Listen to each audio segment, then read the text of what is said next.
In magic, you need to know your herbs. You need to know your alchemy. You need to know homeopathic stuff. You need to know vision, everything. But also underneath all of that, pay attention.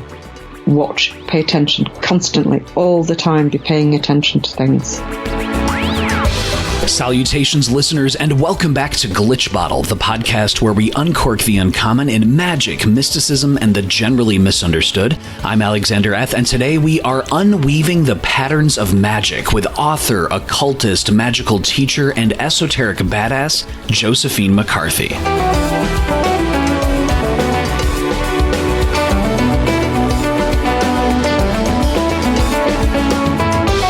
Josephine's based in the United Kingdom, and she's been active in magic for more than 35 years, while teaching and writing on Western mystery themes for the last 25 years. Josephine began teaching magical groups in 1993 in the US and UK, and Josephine has authored 28 books on magic that cover a constellation of different focus areas and in-depth exploration of topics. Josephine's also the director of Quareia. That's a free online magical training course that takes participants from apprentice to adept, and Josephine is insightful, she is practical, she is straight to the point, and she is wickedly hilarious as well. In this episode, Josephine shares about how imagination is the cornerstone of magic. She also talks about how to pay attention to subtle changes around you when you're working, how to be still, shut up, and just listen, the concept of spiritual righteousness, the true lack of glamour in really being an exorcist, also how she once worked magic with a washing machine. Oh yes, we also discuss demon traps, the treatment of death, and so much more. And Glitch Bottle patrons can also hear bonus content and thoughts from Josephine on Patreon, which, to my patrons like Jake and so many others, thank you so much for your support in growing the show. And now to help us uncork the uncommon, I give you Josephine McCarthy.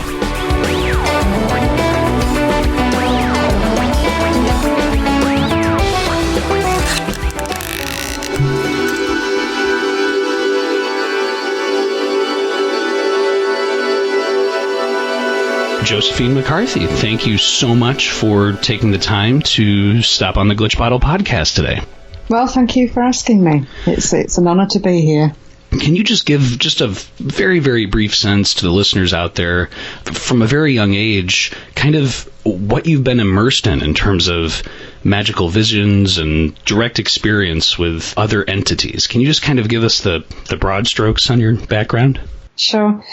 If I just sort of say, oh, well, it was like this, and this, to an American in the 21st century, it will sound very, very, very magical and special, but it wasn't. I grew up in a very different time and in a very different place. I grew up in the north of England, in various parts of West Yorkshire, a lot of it out in the country. Irish Catholic family. So straight away, there's that sense of ritual and the other. It's a very different way of thinking to the sort of modern Protestant and evangelist Christianity in America. And also in the villages in Yorkshire, this was part of the Danelaw for years. So it was a Viking territory that eventually then became a Norman territory and blah, blah, blah. A lot of the villagers who had been there their families had been there for centuries, carried folklore, folk myth, folk practice. And so when you grow up in that, it's just normal. My mother's side of the family, my mother in particular, was very sighted, although she wouldn't have said it like that. So you grow up talking to everything. My mother used to go out and talk to everything. You know, if she was gardening, she'd talk to things. If there were weeds, she'd tell them off. If they were bullying, we'd get blackbirds coming in the house for breakfast and she'd feed them. And so you just grow up talking to everything, being a part of the nature that you're around. And in those days, it wasn't the buffer between sort of humanity and the rest of it. Once you're out the cities, wasn't quite as severe as it is now. I've seen a lot of change in my lifetime. And as a child then, you were thrown out the door if you weren't in school at like 9 o'clock in the morning, go out and play. And they wouldn't expect to see you till 6 o'clock at night. And so we were free to just wander off for the day. We'd go exploring. You know, I'd spend a lot of time on my own. We live very close to forest and to hills, and I'd just go out into nature. I'd talk to everything, and things would talk back. and I'd get into conversations with things. It was something that, looking back now, we wouldn't say was normal in inverted commas, but to me at the time, you don't know any different. It was perfectly normal. I'd know when I was going to have an accident, if I was going to fall over and bang my head. I would know the day before. I wouldn't know when it's going to happen, but I would know. Something you asked me about when we were chatting back and forth before the podcast was an incident I'd mentioned in one of my books when I was a kid. I was sat at the breakfast table, eating my breakfast, getting ready for school, and my sister, there's a load of us, we breed like rabbits. The next sister up from me got a coat on and had to go and cross a busy road, well, what we called a busy road in those days, which now would be empty, to go to school. And it was still dark. It was 8:45, and in West Yorkshire in winter, it's still dark at that time. She had a black coat on. She crossed the road, didn't see a motorbike, and the motorbike didn't see her, and it hit her full on. And then a car ran over her. I was at the breakfast table, and I saw her, and I saw her hat. She had a very distinctive hat on the floor, and I could see blood, and I knew she'd been in an accident, so I started crying. My older sister was like, shut up, eat your breakfast, get ready for school. I was like, oh, she's in the middle of the road, oh my God. Stop being so dramatic. You shut up and eat your breakfast.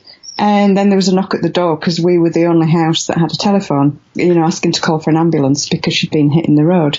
That sort of thing, today maybe in an American family, everyone would freak out, maybe send the child to a therapist or discover that, think, oh my God, it's a witch. In those days, in our community, it wasn't that unusual. Any of this stuff, you to put it in that context, is that to me, it wasn't a magical childhood. It was just a childhood. It was just normal. That's what people did. We didn't have TV. You weren't exposed to very much. So you lived in your imagination, which made it strong, made it fruitful, which then gives your mind an interface to be able to communicate with things. So a lot of this stuff, when we talk, you have to put it in context. It's not like I had a special childhood. I just had a normal childhood for where I was and how I was growing up. If that makes sense to you? I think a lot of our listeners will resonate with that, and it seems to be the exact inverse of today's day and age, where technology is a great thing. I mean, obviously we're chatting right now, but there's this kind of just constipated version of reality that's kind of frozen in people's smartphones. And do you think that now, compared to, as you say, when you were growing up, is it a little more challenging, or is it, hey, every individual has a choice, you just get out there and make those connections with nature? Every generation is different, and like my grandma, when she was growing up, she was born in 1900, so her childhood was very different to mine, for instance.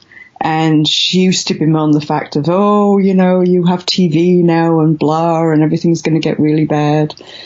What you have to do is, whatever age you are in, whatever technology or not technology, don't forget this technology isn't this intense everywhere in the world, is you learn to make it work for you, not you work for it. So like here, I can talk to you real time on the other side of the world. This is, without being sat on a telephone. It's amazing. I can access information all over the world through the internet. It's amazing. I don't have a TV in my front room. We have a lot of quiet in the house. There's a lot of books, we do a lot of art, we do lots of different things. And that's how you're productive, is you use the technology to make it work for you, not to control and overtake you. But there's such aggressive marketing now. It's a lot worse than it used to be. So you're constantly pushed to behave in a certain way in order for them to make money. And so, yes, people are constantly on their phones. It's like a phone helps you communicate with someone. You don't need to be in constant communication with everyone all the time. You don't need to be entertained all the time. If you allow yourself to get bored and you hate it, that's good, because then your brain will go, well, what else can we do? And then you can start to work in your imagination. Imagination is one of the cornerstones of magic. If you don't know how to use your mind, you're not going to get very far in magic. But yeah, it is tough. I mean, I think more than the technology, what's tough for people now is that you have to work almost every waking hour in order to survive. That, I think, more than anything, is destroying magic for people, because people just don't have any downtime. And they're pushed into, you have to make so much money so that you can have, your house can look the right way, you can have the right couch, the right clothes, the right car, the right phone, the right this, the right that, so that you can all judge each other as to who's where on the hierarchy. It's all bullshit. In terms of work, you do what you need to do to get what you need to survive, and it's down to the basic rule of magic is necessity, not want. And the biggest struggle, I think, for youngsters coming up today is being able to differentiate between what's a necessity and what's a want. And if people can get that, they've already got a major tool that will help them in magic. I think you bring up a fantastic point about like this conception that people have of, oh, I need to battle in some kind of titanic fashion to get off of the armchair and to do this. Can you just share about how, like, it's way less complicated than that, and it's kind of just a choice? Yeah, it is just a choice. It's just like, shut the fuck up and just get on with it. I think, again, what makes it harder for people today is there's so many books out there of every description to do with magic. And there is also a deeper underpinning in Western culture that, again, is back to marketing and making money, is that you have to be an expert in something. And if you're not, then you need to listen to an expert in something and only do what the expert tells you. So, you know, if something goes wrong that's even minor in your house, you call an expert to come in and fix it. We didn't have that. When I was a young woman, a young mother, you know, if the washing machine broke, I had to figure out how to fix it. I had to take it apart, figure out what had gone wrong and put it back together. And we grew up like that. My parents were wartime parents, so they had to learn how to do everything for themselves, and they passed that on. The same rules in everyday life apply in magic. You can sit there and read thousands and thousands of books and have a great vocabulary and know the names and dates of everyone and the names of all the angels. It's of no fucking use to you whatsoever. Magic is like life. You know, you start as a baby, then you get to a toddler and you're moving around the sofa, and bit by bit you figure it out as you go along. A big skill for that is paying attention. So if you're interested in magic, you start with something.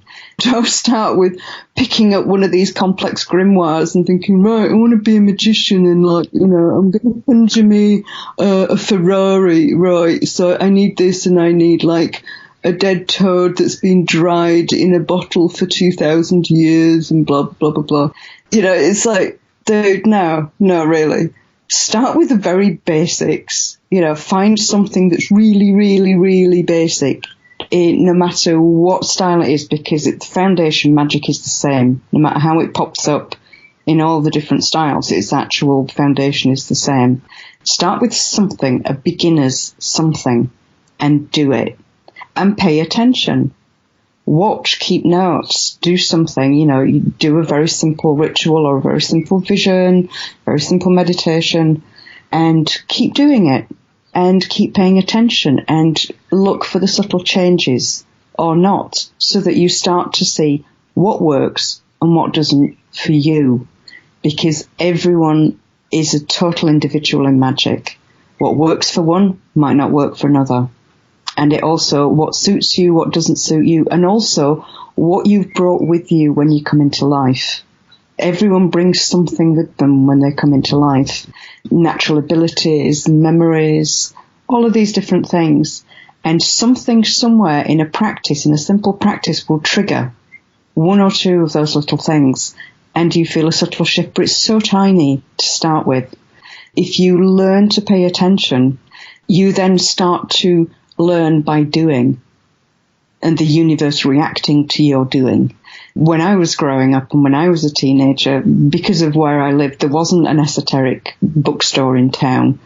I didn't find out until my 30s that in the biggest city nearby, which, you know, it was only an hour away, but to me it was, you know, hundreds of miles away at the time, There was an occult bookstore there. But I'd not been exposed to that. I got exposed to a lot of Rosicrucian stuff. My father was really into mysticism, Christian mysticism and Rosicrucianism, stuff like that. And he used to sort of dump books on me to read. But I didn't connect things up. I was just like, oh, that's interesting, and then put it down and carry on what I was doing. But it was going in at a deeper level. It just wasn't for me, but it was opening little doors. And it's a path. Magic is a path that takes decades of development. But each day within that decade, it brings something to your door. If you pay attention and you do it. It's like being a heart surgeon. You can sit and read books on heart surgery till the cows come home, but God forbid you pick up a knife and go and try and do it on someone. You actually need to practice. You need to become practical. It's a practical skill. It's not a theoretical skill unless your interest is history. If you're studying magical history, then it's books. If you want to do magic, then it's doing. Josephine, why in today's culture, with all of its distractions and everything else going on, there's also this other layer about people labeling magic as supernatural? And here you are describing yourself growing up from a very young age where it's the most natural thing in the world. So where did this kind of mental divorce between, hey, this is outside of the natural things that human beings do, where did that come from, and why are people obsessed with really labeling everything as supernatural? There's two roads that came together with that. One is Christianity. Magic was a part of the religions in the ancient world, in the classical world. If you take Egypt, for example, magic and the religious practice and the cultural practice were all the same thing. And you see this in most of the ancient cultures. It started to diverge away through the late Greco-Roman period and into Christianity. Very, very early Christians, we do have textual comments about, Barnabas being a magician and Mark probably being a magician and things like that. And we look at that going, oh my God, how did they allow that? That was just normal at that time. But it did diverge. Magic within religion brings power. So the first thing you do if you're forming a dogmatic religion is you separate the people from the power. Whether it was done intentionally for that or just to make a divorce between the old and the new, we'll never know. But yes, and then by the time you're getting to the medieval period, it's a really clear distinction. The West is a Christian culture, whether you realize it or not. People say America, it's secular. No, it's not. It's a Christian community. A lot of its people don't practice, but the actual cultural underbelly of the West is Christian. So you have that, and then you have TV, movies, books. And when you have a community where the education system is crashing, where the actual society is breaking down slowly, which again is a normal process. They go up, they go down. But the people don't have the history education to understand that. It becomes frightening. Life becomes difficult. You don't have as much money as your parents or grandparents had. You have to work longer hours. You don't understand why. Things happen to you and you don't understand why. People start to become, I'm looking for the word for it, superstitious. That when education goes down, superstition goes up. And when difficult times come along where a population is in general poorly educated, you get a lot of superstition. And that is tapped into by marketing, movies, media, TV, because everyone will be interested in it. In England, you turn on something like Netflix. Most of the product is from America, and it's zombie movies, apocalypse movies, supernatural, witchcraft. It's like, can I just watch something fucking normal for half an hour? We have a little TV that we have, and we have it in the bedroom, and we just occasionally get it out to watch something if there's something of particular interest. But, when I've been staring at a screen close up for hours and my brain is fried, it'd be nice to just watch a good movie, an interesting movie. And it's a choice between apocalypse, zombie, supernatural, all this sort of shite. It's like, Just give me some. So I end up watching Turkish TV because it's, it's not zombies, Give me something without fucking zombies in it. And people, this is their product that they're exposed to all the time. They have the TV going 24/7 in the house. So you've got this subliminal chat going on in the corner that's getting right into your subconscious. That's a really bad thing for a magician. If you want to watch TV, pick something specific, watch it, and then turn the fucker off and go do something else. If you want to be a magician, that is the best way to do it. Live from Istanbul is much better than, say, a ton of zombie programs as well. I've been watching, in fact, because I couldn't find anything else decent to watch, and I've had a heavy workload this week, so I've been watching an hour or two in the evening of Ertuğrul Dirilis, which is it's a Turkish series, a history series. It's actual fiction. It's I don't know what the word for it is.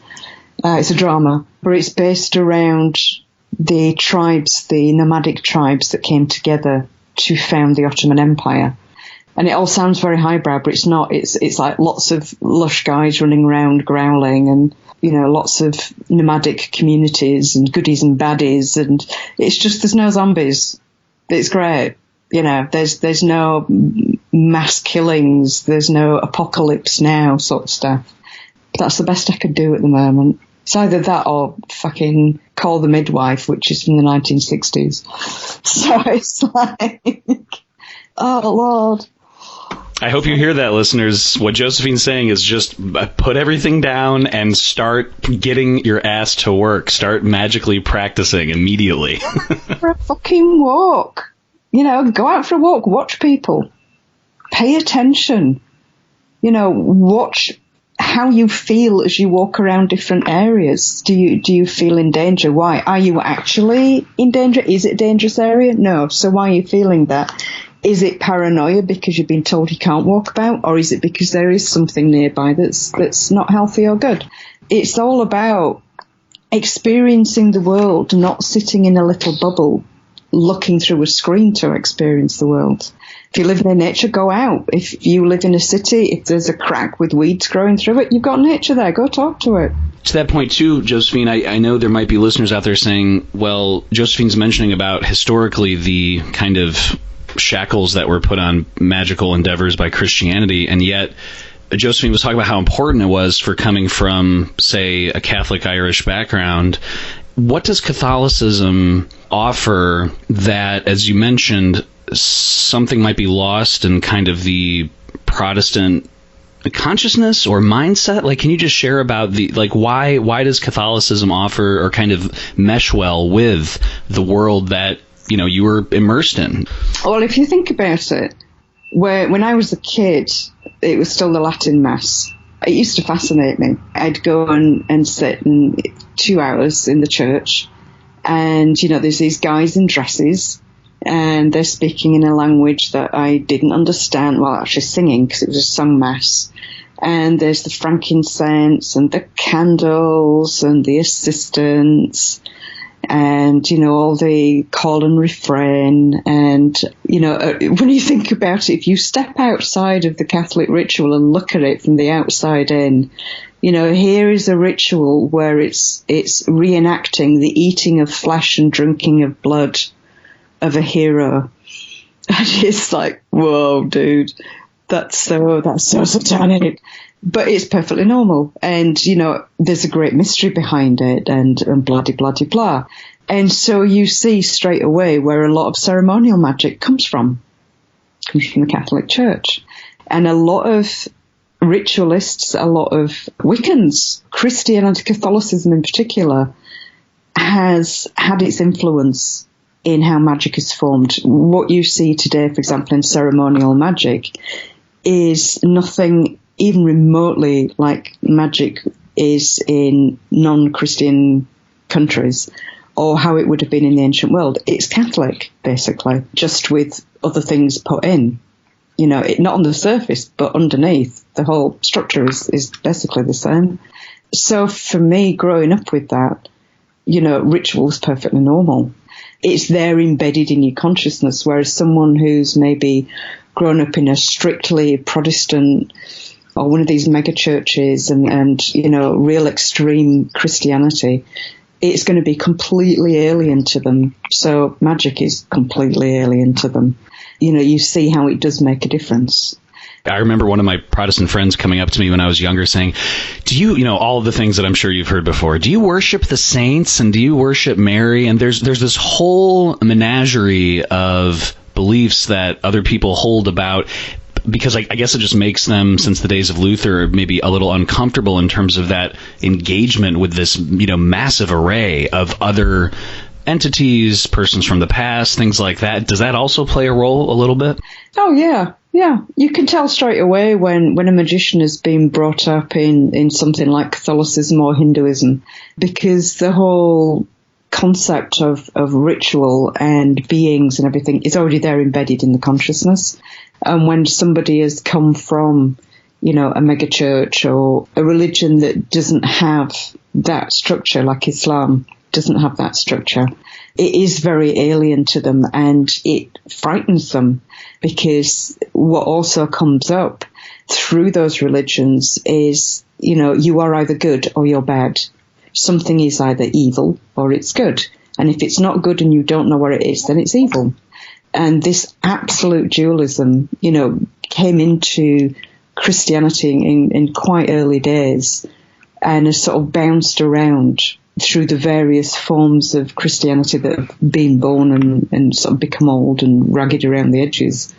I think that is actually the hardest thing for people, is this dualism mentality, because it's fake. It just doesn't exist. I'm not saying bad doesn't exist and good doesn't exist. I'm saying that this clear line doesn't exist and that people don't understand, you know, how power works, how beings work, how consciousness works, how divinity flows through everything. And yet it's also there within those religions, in the wisdoms of a lot of the mystics, in all of the religions.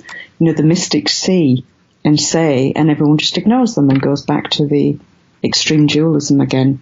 And all of that can be very, very difficult for a modern day young magician, because it's so embedded within you. You have to deprogram. One of the things you mentioned, like with the Quareia course, is that first you work on yourself. Actually, you don't in the Quareia course. So I can reach through the computer and slap you around a bit. It's like, you know, read it, child. It's the course is very long, by the way. It's, you know, anything from 7 to 17 years. The first thing you do is learn to shut up. And this rule should be for anyone stepping into magic. First, learn to shut up and to listen to yourself, to learn how to be quiet and still, because from that you can pay attention.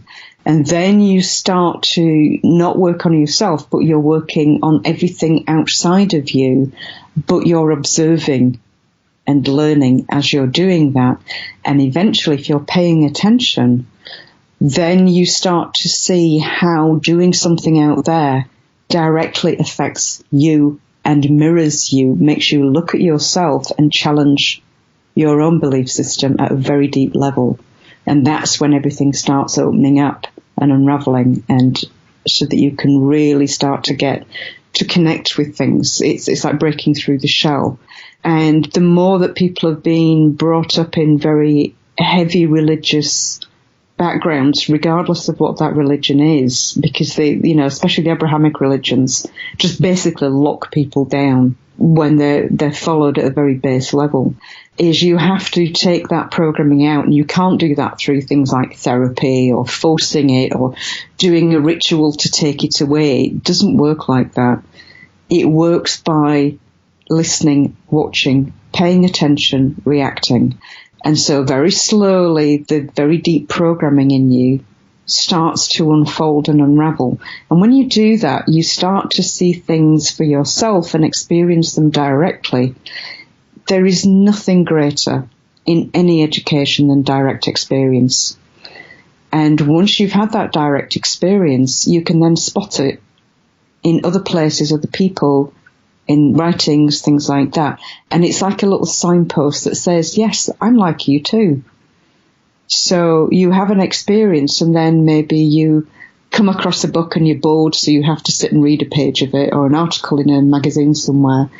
and somebody at the opposite side of the world in a completely different religion, maybe 300 years ago, is talking very briefly, or it's a poem which has a line in it which mirrors exactly what you experienced, and you know that person experienced the same thing and got to it in a completely different way, you know that your experience is true. It's true to you, and it's true to the wider universe in general. That's how you learn magic. The books, the courses, the everything else, those are just sort of like a little compass. You have to walk. You don't just sit and look at a compass. If you want to get somewhere, you walk, and the compass is a tool for you. It's not the path itself. So in terms of the whole supernatural thing, it's people's perception through the marketing. Again, pay attention. What are you being sold every second of the day, every day of the year in your culture? Step back from that and start looking. You know, somebody, you talk to a tree or something, and someone says, oh, you're an idiot, you know, that's just fantasy and blah, blah, blah, blah, blah, blah, blah. Ignore that. If you start talking to things and they start talking back to you, you have a relationship. It's fuck all to do with anyone else. That's not supernatural. That's just natural. What's the supernatural is where we don't understand it. Electricity was supernatural 300 years ago. Driving a car at 100 miles an hour was supernatural 100 years ago. Flying to the moon was supernatural 300 years ago. Again, it's programmed in now. Anything that is not within this very narrow norm is supernatural. So learn to question, learn to pay attention, learn to think about it. It seems to be hitting on both ends. So on the one end, you have people who tune everything out and say, you're right, if this doesn't exist within the very narrow bandwidth of, you know, sugary soda pop drinks and, you know, sports arenas and pop culture, then it's nothing. And then on the other side, and I know this is something that you've addressed in your writings, we might know someone or someone ourselves who might fall victim to spiritual righteousness, where people actually go the other way in a very unhealthy way because they want to save the world. They want to destroy all the demons. They want to heal all the people. They want to put, you know, quartz pyramids in every room across the entire world, and they want to heal everyone from their fingertips like some kind of messianic figure. I mean, how can people combat that? How can they address and fix spiritual righteousness and spiritual righteousness tendencies? You can't combat it. You can't fix it because that's somebody else. And this is the other thing to understand in magic is you sort yourself out. You know, your magic is about you and your universe around you. If someone is wandering around, you know, sticking crystals up everything and exercising everything, you know, you've got two choices. You can just roll your eyes and ignore them, or you can go and punch the fuck out of them. You tend to get arrested when you do that, so rolling your eyes is probably the better option. It's not your job to change someone else's mind. If somebody's spiritually righteous to that extent, they have some quite deep psychological problems. It's about their own weakness, about their own lack of power, about their own dark corners. And the way that people deal with that is they project outwards. It's like you see in American news every so often, you know, the most virulent anti-gay politician ends up being found with his trousers down with a young boy. It's how it works. If you come across someone who's deeply spiritually righteous and has to go out and cure the world, you know, you've got someone who's seriously unbalanced. And that's how you look at it, is that they're seriously mentally unbalanced. They have a lot of problems. So if they're not actually physically harming people, then you just let them get on with it. And if people follow them, well, that's their choice. And you just hope that at some point, some of those people will step back at some point and go, you know, this is bullshit. And it's been a good lesson for them because they've learned it from the inside, again, from direct experience, and they've stepped away. That's their evolution. The ones that don't step away, that's their path. It's not your business. But yeah, they do my head in to that type, but it's like, you know, human beings come in all different types. A lot of the time it's waves of consciousness as well. You see it, you know, in cultures and communities, it comes and it goes. And usually it doesn't come on its own. It comes with, you know, austerity, lack of education, the society's on the downward slide. The spiritual righteousness tends to come up at that time. It's all part of a bigger pattern. So again, you pay attention and you see what it is. You understand what it is. You have a choice to engage or not engage. And, engaging with it is usually a complete waste of fucking time. To just get on with your life until they're at your door causing you major problems. Then you deal with it. It's like at the moment, the times we're in, both America and England are breaking down educationally, culturally, because both countries are following the same economic pattern. And so you do get this rise of fascism, you get the religious fundamentalism, you get all of this stuff going on. What you're looking at is a society in distress. And you also got to keep that in mind when you come across the spiritual righteousness in people, is that you're looking at someone in distress and that's not coping and they're not dealing with it. And they're right in it. It's like a mental illness. When somebody's completely fucking nuts, they think they're normal and that everyone else is nuts. You also have to take that into account. You're probably dealing with someone who is either completely nuts or on which you get more of an American than we get here, because we tend to have pretty better bullshit detectors in Britain, it's financial. It's money. It's product. I saw so much of that in America and it really pissed me off. And not just in Christianity, in magic, in all of the religions and all of that, is this cold-hearted, sort of vindictive, I am going to pump as much fucking money out of you. And doing it by, whipping up a church, the mega churches, that sort of thing. You get it in some magical organisations, some spiritual organisations. You see it with the Buddhists. You see it with all of them. It's, again, a part of humanity. And what you're looking at is something that's deeply rotten. And it's like, are you going to go and burst that boil? No. Just let it burst itself. You keep on with what you're doing. You mind your own business. Mind your business, walk your path. People out there are constantly debating, which, again, I think your advice would be just tune this out, between things like the objective model of spirits and the psychological model and all that. I love all that stuff when people come out with all that shit. It's like, really? It's like where's your proof that this ritual works? It's like, fucking go do it. If it works, go. If it don't work for you, then it don't work for you. So fuck off. This needs to sort of prove and quantify. Some of that comes from the university model, which was originally put together for science and then sort of spread. And it's done it in my lifetime. I've seen the difference in academic papers over the years.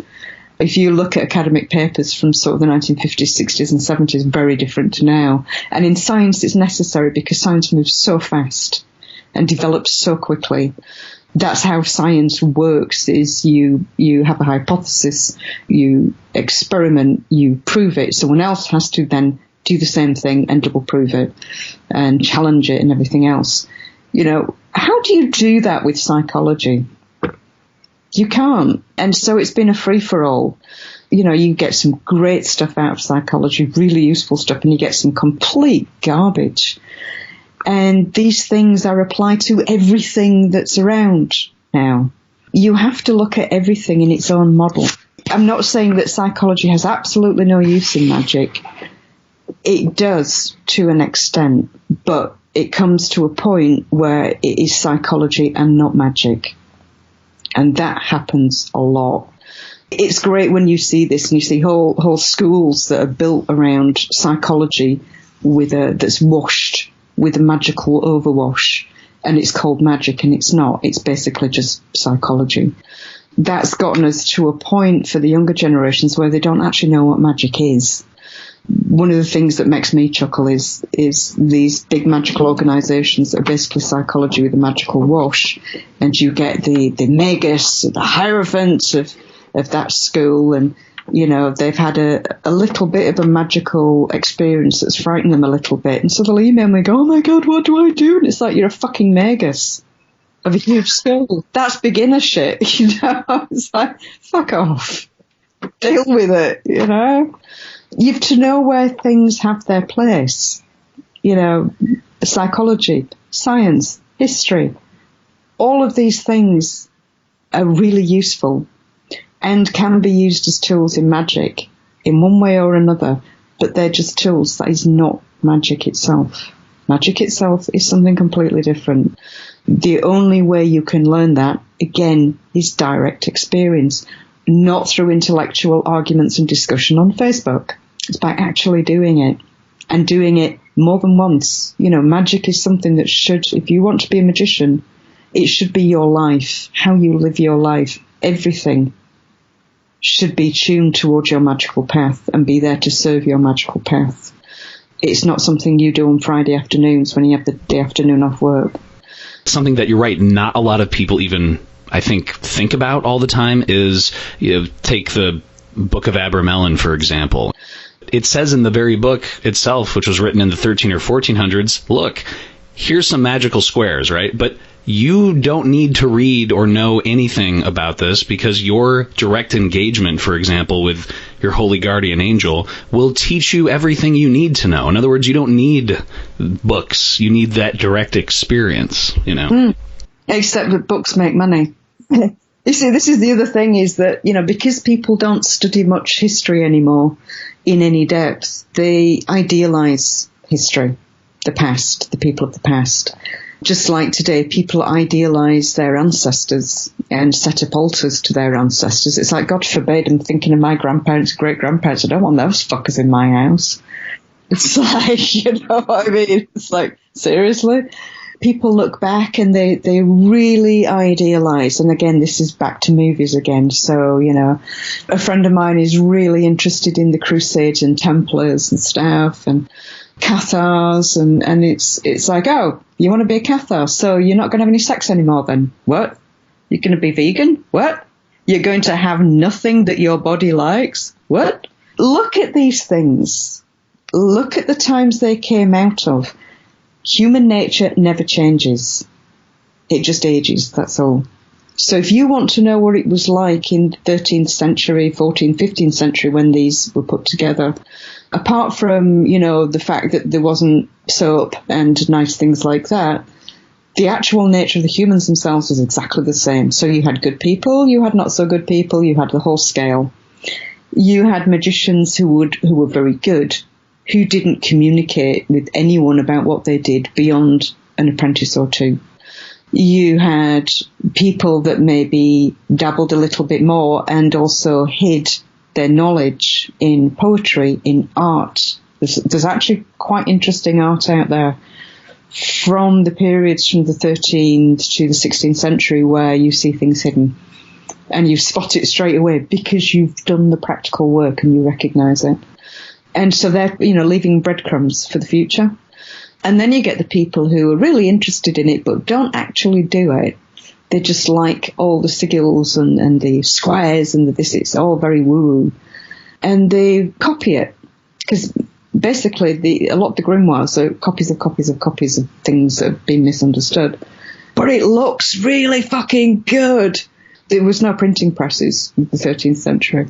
You go to a noble and go, you know what? I have got this book that's really special, that's been handed down from King Solomon, and it's all his secret wisdoms. And, of course, the noble read the Bible. King Solomon had demons that worked for him. Ooh, this sounds good. This will cost you a year's income, but it will give you everything you want. And this noble's going, well, that's very good. I think I might actually be worth buying that. And so buys it and goes away. The magician goes back to his room. He's got another copy of it where he's copied it out. And it's taken him 3 months to write out and copy it out. And he goes off walking to another country or another district and goes up to another noble and goes, I have something, and goes through the whole routine again. That's how they got their income, was by passing on these books for vast sums of money to nobles who were interested and could afford it. So that's one of the first things you have to keep in mind with these grimoires, is the most glamorous ones often are what we would call today New Age glitter and crystals and all that sort of thing. You know, it's where you have people who are very interested in the occult and have money and don't do it. They're primed and ready to be taken advantage of. Not all grimoires were like that. This is the other thing, is discerning what it is you're looking at.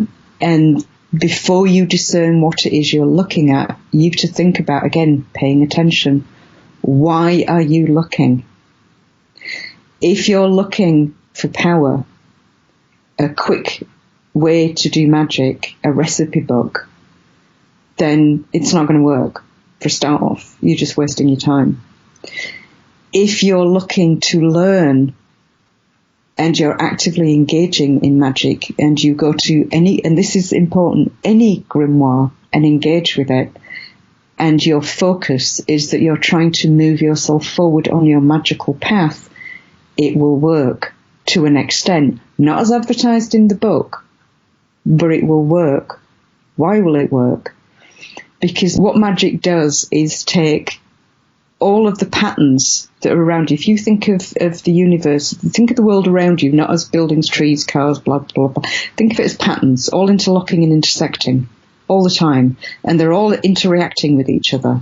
It seems fairly random. What magic does is a fine line in front of you, it starts to tune that pattern to bring it into a harmonic resonance, if for want of better vocabulary, so that you've got more of a clarity before you.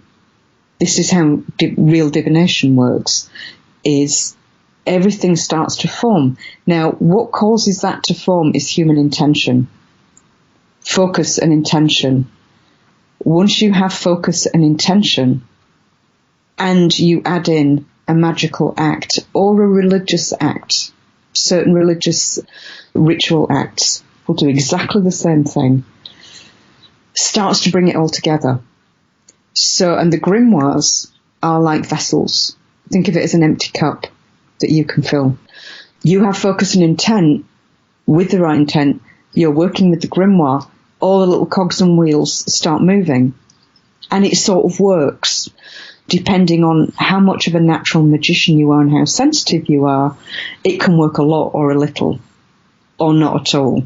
It can be really hit and miss. Most of the grimoires, the information in them, the way they're put together, the actual magical acts and structure are quite fragmented. And this is where knowing your shit comes in, as to what it is you're actually looking at in detail. But you can make things sort of work, but it's like using DC electricity instead of AC. It can be a lot more unpredictable. It can belt you. It can not work. It can blow out.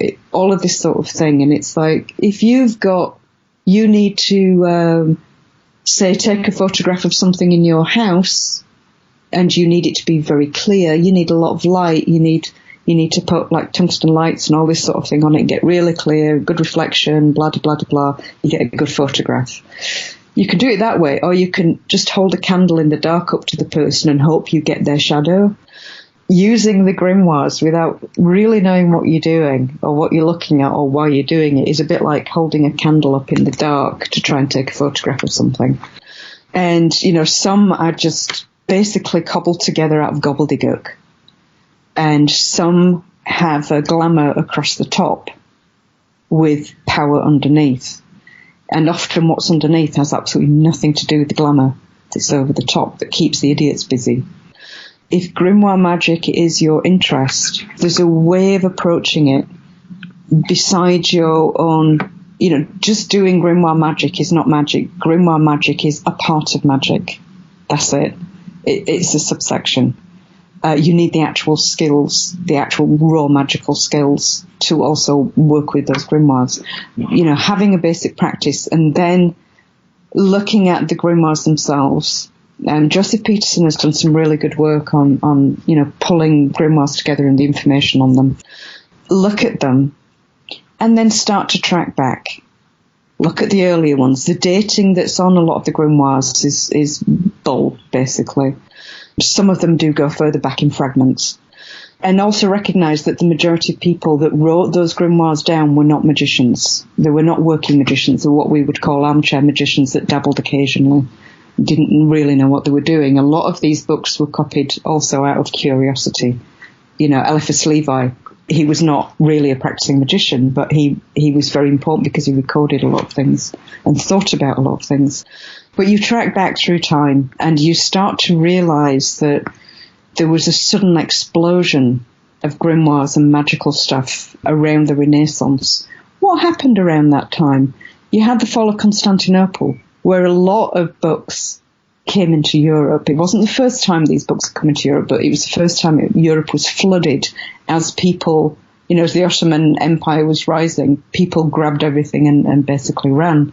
What was it they grabbed and ran with? These were books in Latin, Greek and Arabic. So then you start to look back at the earlier Latin translations of the Greek texts.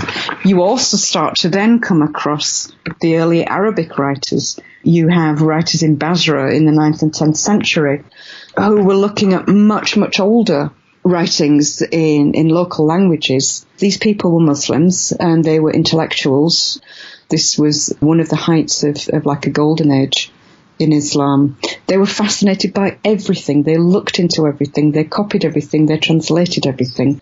Some of the stuff they copied and translated was magic. You know, it's translated into Arabic. It was then translated into Latin. And then, you know, so then we get it. So then you start pushing further back again and you start to get back to, you know, the Greco-Roman period in Egypt. And you start to see the soup there that was a mixture of Greek, of Roman, of Persian and Egyptian all coming together.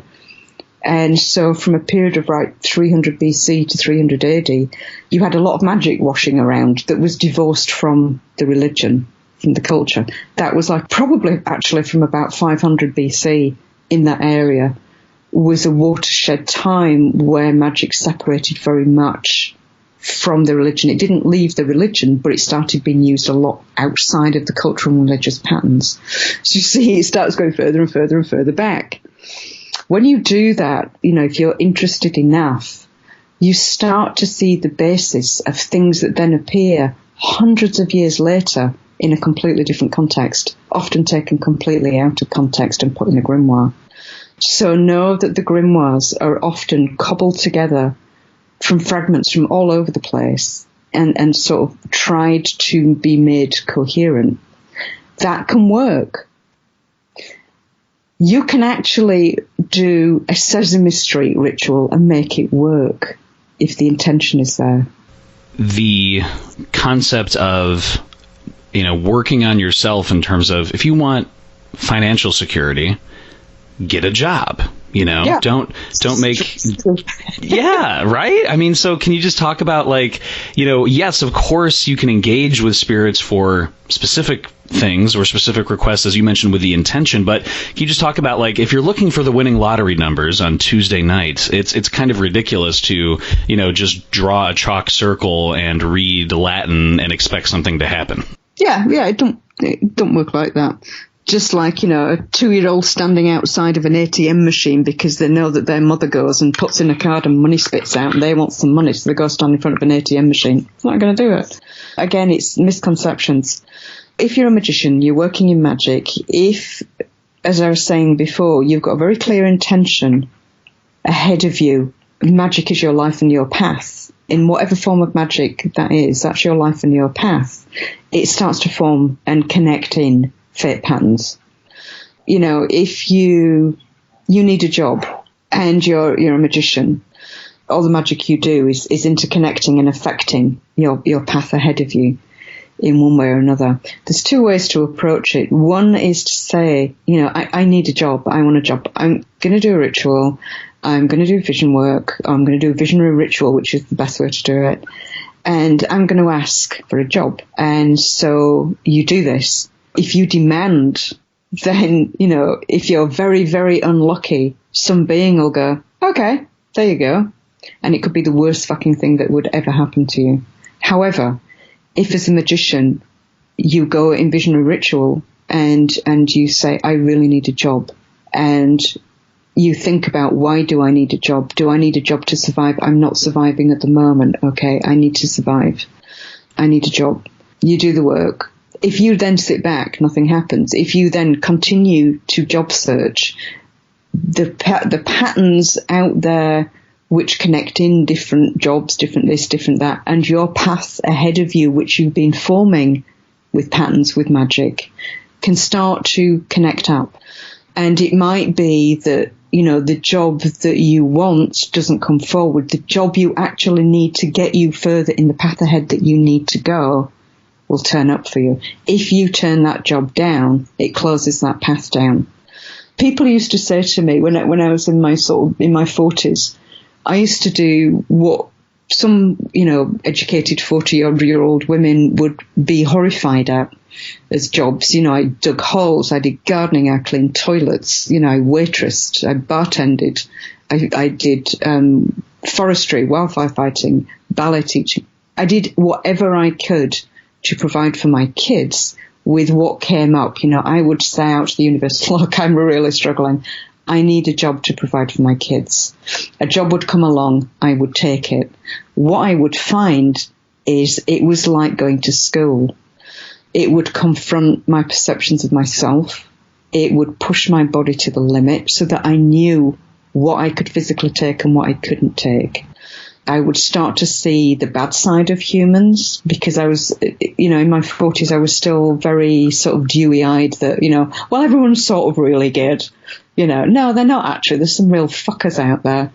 Coming face to face with them. When you're at the bottom of the social tree, when you're a waitress in a greasy spoon in the middle of bumfuck nowhere, people will treat you like shit because you're at the bottom of the hierarchy. That's a very good place to be as a magician for a while because you really learn.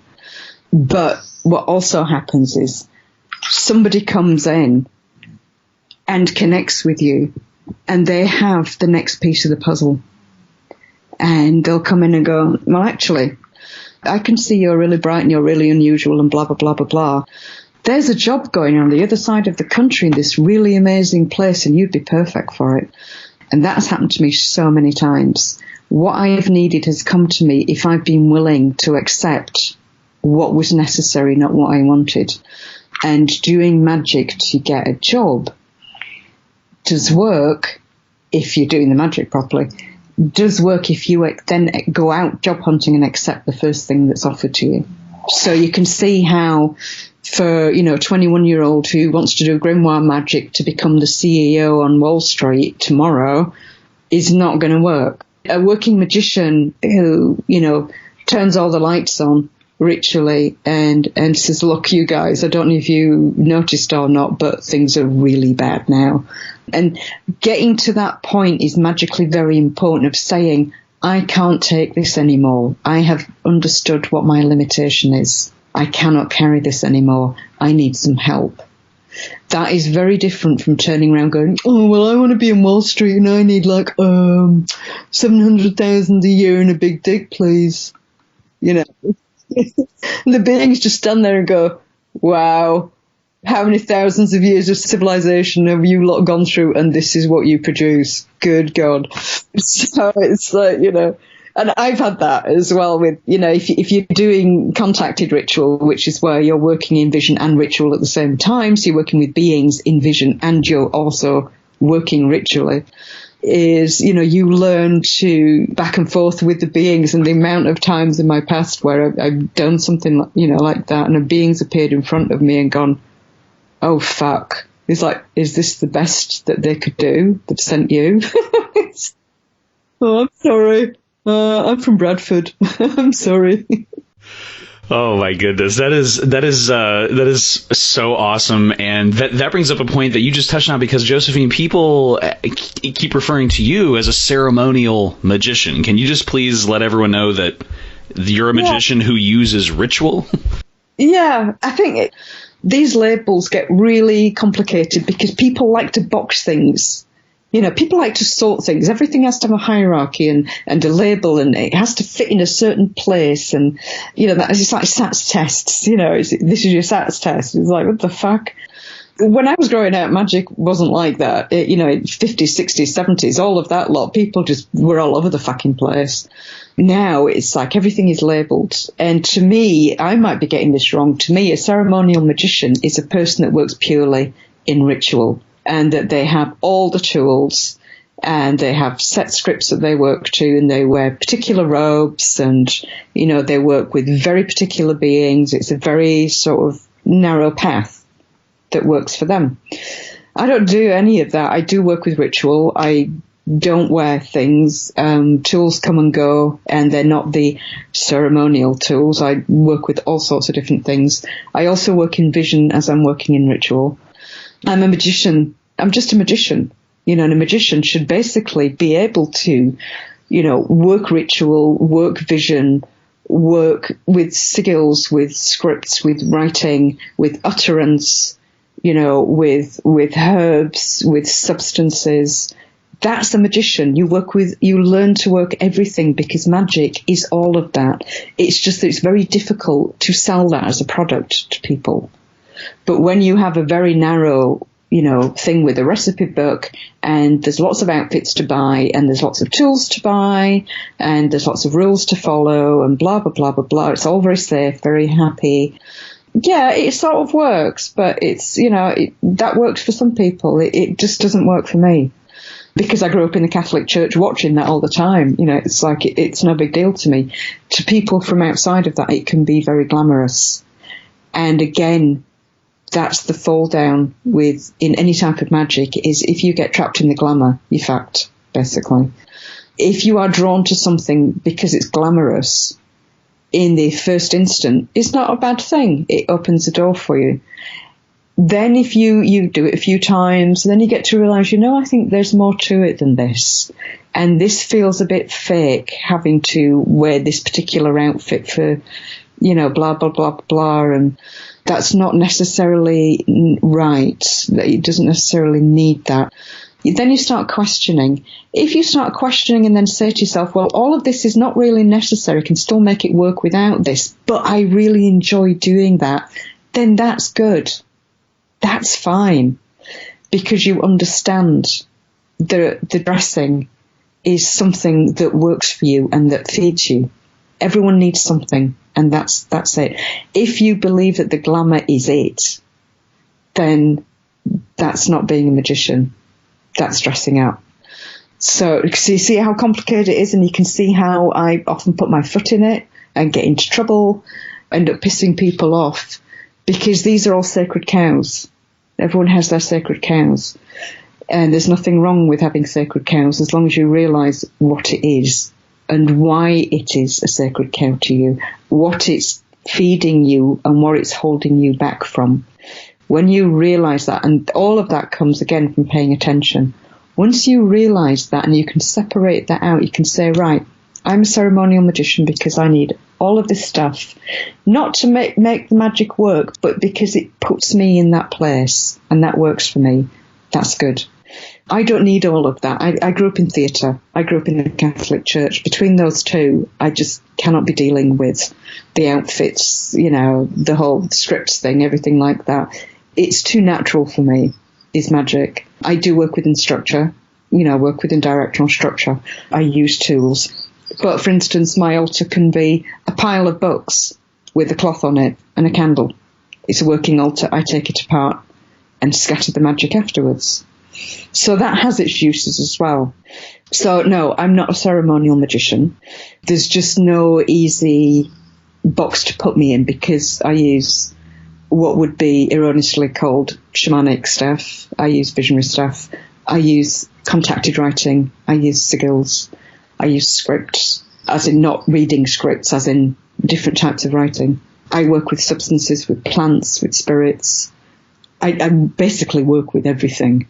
In fact, I once worked with a washing machine.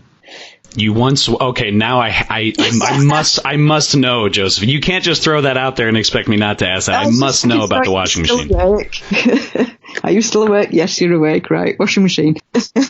Where I live is pretty wild. Not as wild as certain wild places in America, but wild for England. And a lot of ancient stuff around here. There's remains around here that go right back into Neolithic times. And we get power tides that come through. And of course, because I'm running the school and I tend to piss a lot of people off because I'm a mouthy bitch, I often get stuff thrown at me magically by various groups and people who've taken the huff for one fucking reason or another. Most of the time, it's not a problem. It's just like, whatever, dude, wipe it off, carry on what you're doing. When you get everything all coming together at the same time, it can cause a bit of an atmosphere and it can be a bit difficult to hold it back. And this is a totally different conversation for another time that, you know, sometimes when magical attacks come in, you know, taking them apart and everything else is not necessarily necessary. If it's fragmented enough when it comes in, basically you just change the frequency of the house and it all falls apart anyway. And I'd had some various type of chant going in the house and I had gates open and blah-de-blah. At the time my stereo was having a problem and it was buzzing. My stereo's from the 1980s. I love it to death. And it was buzzing and I couldn't figure out why, and I found out eventually it was the cord at the back was too long. So I had these chants going and eventually it started buzzing and the buzzing was annoying me. And I thought, oh God, but I need this frequency to keep going. So I thought, I know, my washing machine often sounds weird in the frequency of this particular set of chants. So what I did was put the washing machine on, put a load of washing in, do housework while doing magic, and turn the stereo off. And the thing with chants, when you have chants on repeat for hours on end, it carries on playing in your head for a good few hours afterwards, which is what it's supposed to do. So it was going on in my head, and the washing machine was sort of making the same sort of noise. So it was boosting the chant in my head, which was in turn fragmenting everything as it was coming in. It was just pushing it back out again. And that's washing machine magic. And it all worked, and it was fine. Got a peaceful night's sleep. Everything was gone the following morning. It's like, and those poor groups that had been throwing stuff must have been working on that shit for a long time. But it's like, if you're going to throw magic at someone, know your shit and at least construct it decently. But yeah, the washing machine will take care of it. Effectively, Josephine, you've achieved for years a very, very highly personalized, specialized way of doing things, which should be how everyone should do it, right? Exactly. Yeah, if you get two magicians that are exactly the same, that's not good. It just doesn't work. You are an individual. You are the universe that you live in. Not in an egotistical way, just in a practical way. You are literally the universe that you live in. Your path is your path. Learning as you go along that path can come from so many different places, not just from magical training and magical books. It comes from everything that happens around you, everything that lives around you. Once you know, but you have to start somewhere. So you start somewhere, you know, with a book or a couple of books and doing practical things, or with a course. That's why I wrote Quareia. It's right from the beginning all the way through, but it's all practical. You do the shit so that every magician that comes out the other end of it will all be completely different. They'll all approach their magic in a different way. There'll be some foundational stuff that's the same so that they can talk to each other because they've got the same vocabulary, but their actual magic will be completely different because you are an individual. And for some people, they'll go through, you know, I'll do 2 years of this, that's not right. I'll go over there for 2 years. Okay, I've got everything I need from that. And that's just fine. People go, oh, you shouldn't do that. If it's what's working for you, then it's working for you. Don't go by what other people tell you. You make your own decisions, you make your choices, you live with them, you learn from them. You learn just as much from doing the wrong things as you do from doing the right things. Your mistakes are vital. Making mistakes and recognizing that you've made a mistake and seeing the consequences of that mistake and standing up to those consequences and riding them out for as long as it takes is the best training in magic you can get.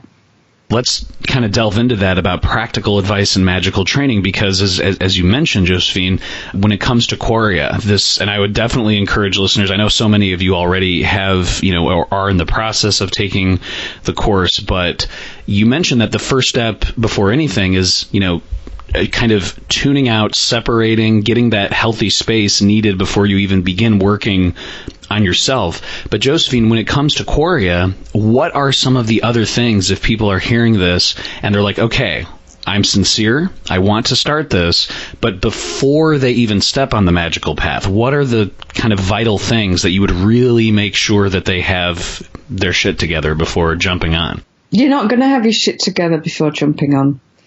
This was a mistake that was put down in the 20th century, in the early 20th century, when psychology first popped up, is that you had to have your shit together before you did magic, which is true, but it's also misunderstood. When you're first starting in magic, you're not going to have your shit together. Magic puts your shit together. You don't go for therapy before starting magic. That's going to do nothing for you. And, if people say, well, why are you saying that? Look the fuck around you at these, look at the magical, for fuck's sake. Really? You telling me they've all got their shit together? I don't fucking think so. You're a toddler. And recognise that you're a fucking toddler, and you start and be open to that. And that you're an asshole. Be open to that. You're a human being. We're all toddlers. We're all assholes. We all have baggage. We all fuck up. Okay? So, you're starting magic with that. The first thing you learn to do is shut the fuck up. And you do that by learning to meditate. And it's really hard. Meditation is not easy, and you're not going to be able to do 4 lessons of it and you've got it. It's lifelong. So understand that you're going to have a struggle with it for years, and that you have to learn to make it work for you in the way that works for you. Some people can meditate for half an hour. Some people can boast because their assholes are going, I meditate for 6 hours at a time. Well, what do you do for you? You have 6 hours a day that you can sit and meditate. I've got a fucking job and kids. If it's 3 minutes that you sit there in total silence and just you focus on one thing, you do a meditation exercise and you do that every day, that is doing you far more than beating yourself up about how you're not a good Buddhist or how you're not a good meditator or anything like that. Just learn to shut up because you get bored. Then your mind starts to monkey. That is a lesson. You need to learn what your brain does, how it works, how you work. And you also need to learn how external influences influence your subconscious, your mind. And you won't experience that until you try to meditate and have the monkey mind. And then, have the bad dreams because you've been watching bad movies. Or that how your imagination, when it's bored, suddenly starts going into zombies and apocalypse. That's your internal narrative that your magic is going to spring from. But you don't realise that until you shut up. That's how you start working on yourself. Not by paying somebody else, say some therapist who's probably as fucked up as you are, if not more. You start from there. And then you move on to the next thing while carrying on doing that, whether it's 3 minutes a day, 20 minutes a day, whatever. Then you move on. You don't get that perfect. You've started a ball rolling. Now you need to start the other ball rolling. So you move on and you start to practice another skill. And then you move on whilst practicing those other 2 skills. And each one of those foundation skills that you learn is there to make you aware of you, your environment, your mind, your subconscious, and to teach you how to pay attention. You can't do any magic until you can do that. But saying that, doing those things is magic. It is magical. Sitting there, learning how to use your mind, your imagination, by, in your mind, walking around your own house in your head, is magic. It's a magical skill, and it's the very first step of training to use that magical skill. For some reason, when you were just mentioning that, I thought of William Blake's great quotes about the imagination and how the imagination is a doorway. Can you just share with the listeners out there, Josephine, because people might be wondering, okay, what does Josephine mean about imagination? Can you just kind of delineate that? Yeah, and this is not a new thing. I've seen some stuff out on the net where it's like, oh, this right, Josephine McCarthy. She talks about doing magic in your imagination. That's fucked up, dude. That's a thing to say. It's like, oh, good Lord, count to 10. It's a very ancient method. If you know your history, your classical history, your philosophy and your classical texts, this shit is talked about for 3,000 years. Your imagination is a major tool. What do I mean by that?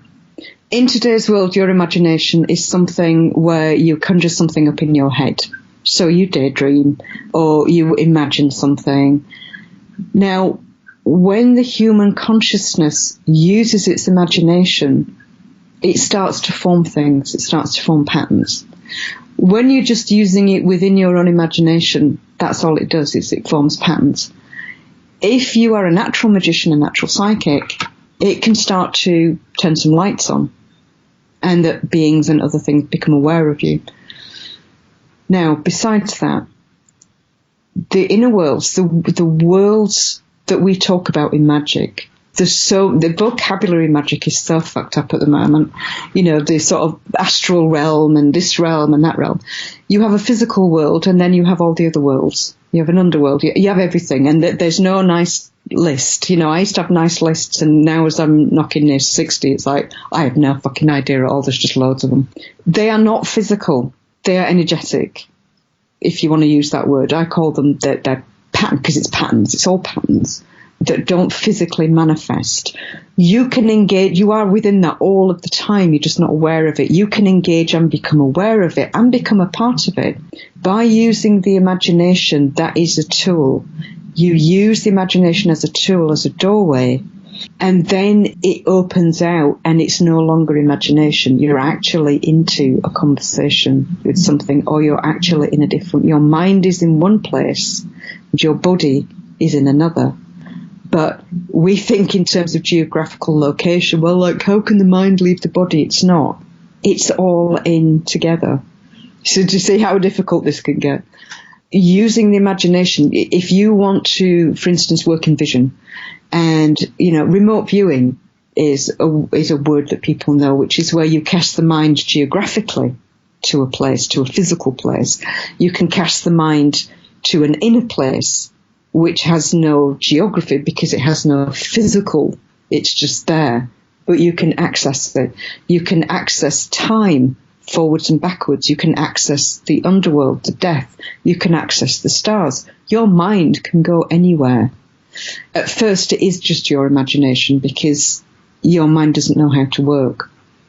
Through practicing and working with the imagination in a particular way, you start to loosen the boundaries between the physical and the non-physical. That boundary crossover is different for every person. Again, it's individual. Sometimes it can take a long time. Sometimes you've always had it. You know when you've crossed that boundary. When you start seeing things that are not in your imagination, they're not in your subconscious vocabulary. You have no idea what it is you're looking at. You don't understand it at all. But you pay attention because that's what magicians do, and you take note of it. And then 2 years later, for instance, there's a major archaeological discovery where this really weird thing is depicted and nobody knows what it is, but you saw it 2 years before. What was happening there? Were you time jumping and looking, or were you actually seeing the thing that was dug up and that your awareness has brought it back into the collective awareness? That you can get yourself tied in knots in that sort of philosophy for generations. But as a magician, you take it right back down to the practical and the pragmatic. When you've crossed from the imagination into the other realms, you will know by direct experience, and it won't be a one that you can necessarily explain to anyone else. And it's not one where you might be fooling yourself. It is so obvious. And then you start to learn that interactions with that affects the physical body and the physical environment around you, and can do that quite strongly.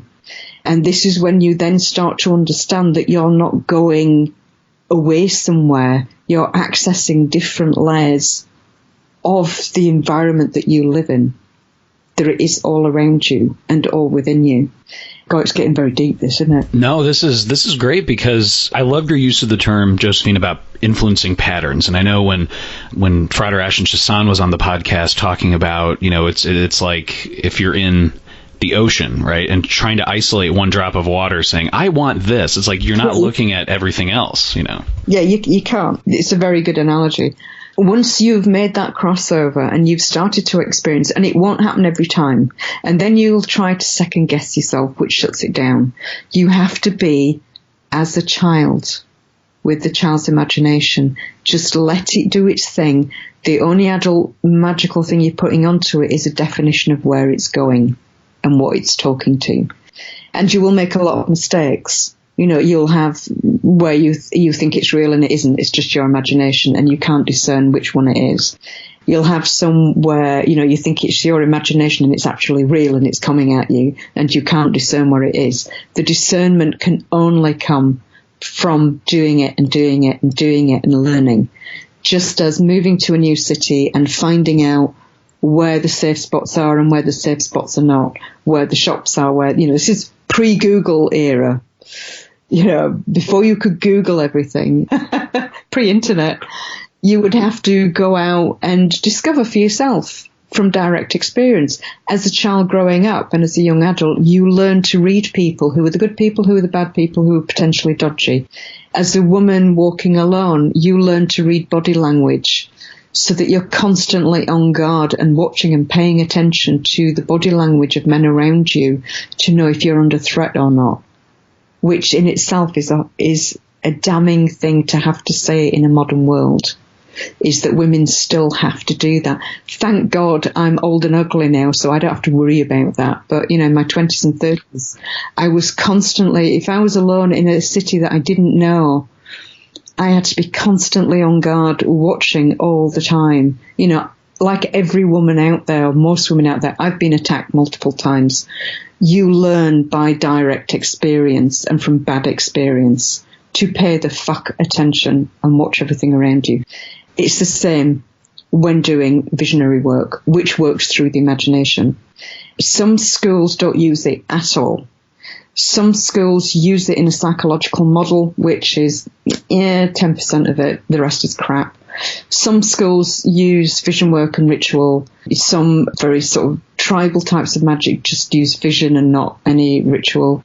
At Quareia, everything's in there. So the visionary stuff, you're trained right from day one, and the training is done if you follow it in sequence.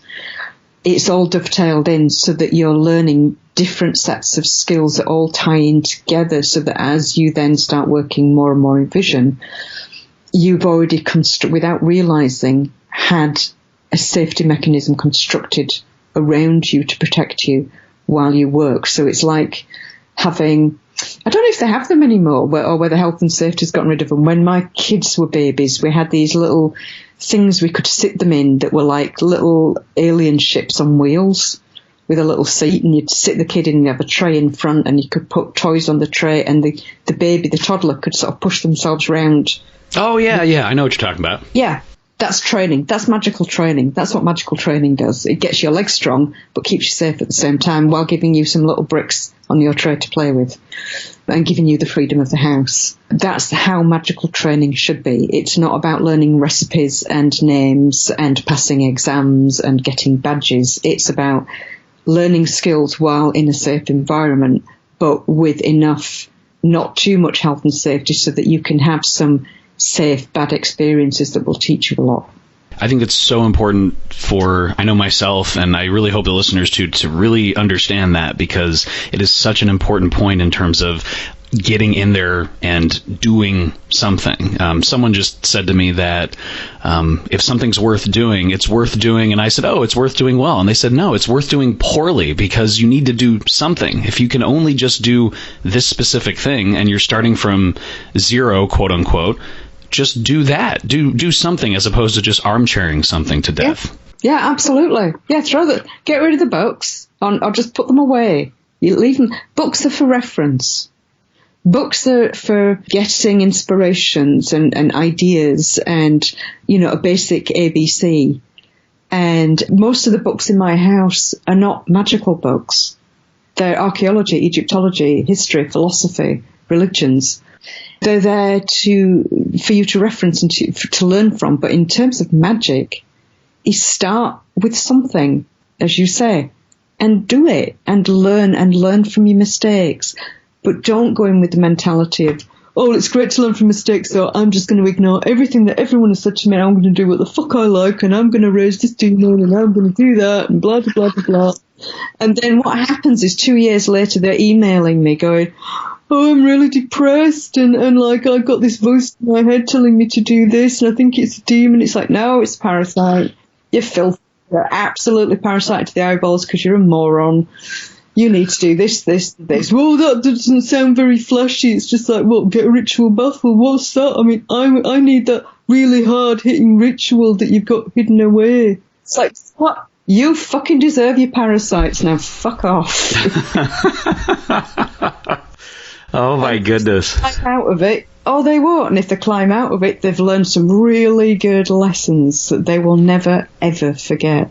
I don't even know what even an appropriate analogy would be, but it's like if someone, wants to really appreciate a great work of literature, if you're reading Jane Austen or Virginia Woolf or, Milton or something, you can just want to, well, I'm going to just dive right in. But if you don't know, basic syntax and grammar and how it works, you'll never get there. Yeah.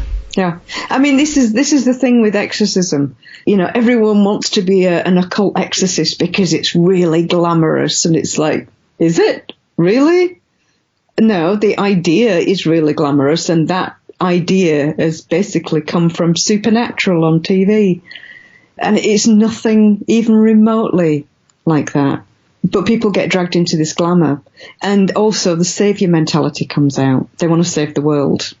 And they want to be the saviour, and they want to be the goody and casting out the bad and all of this. And they're just an idiot, basically, without realising it. Many of them, hopefully, at some point, get a very red face, realise and learn from that and mature a little bit. And that then has been a very good training for them. But the ones who don't, who just carry on being morons, it's like, well, bye.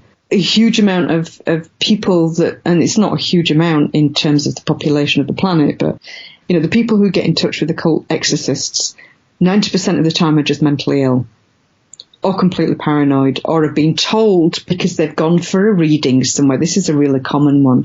They go for a reading and they pay $100 for this reading, and the reader says, oh my God, you've got this demon in you, or you've got this spirit, or there's this, or a curse on you, because they want to make money out of you by selling you product and having you come back and come back and come back and come back.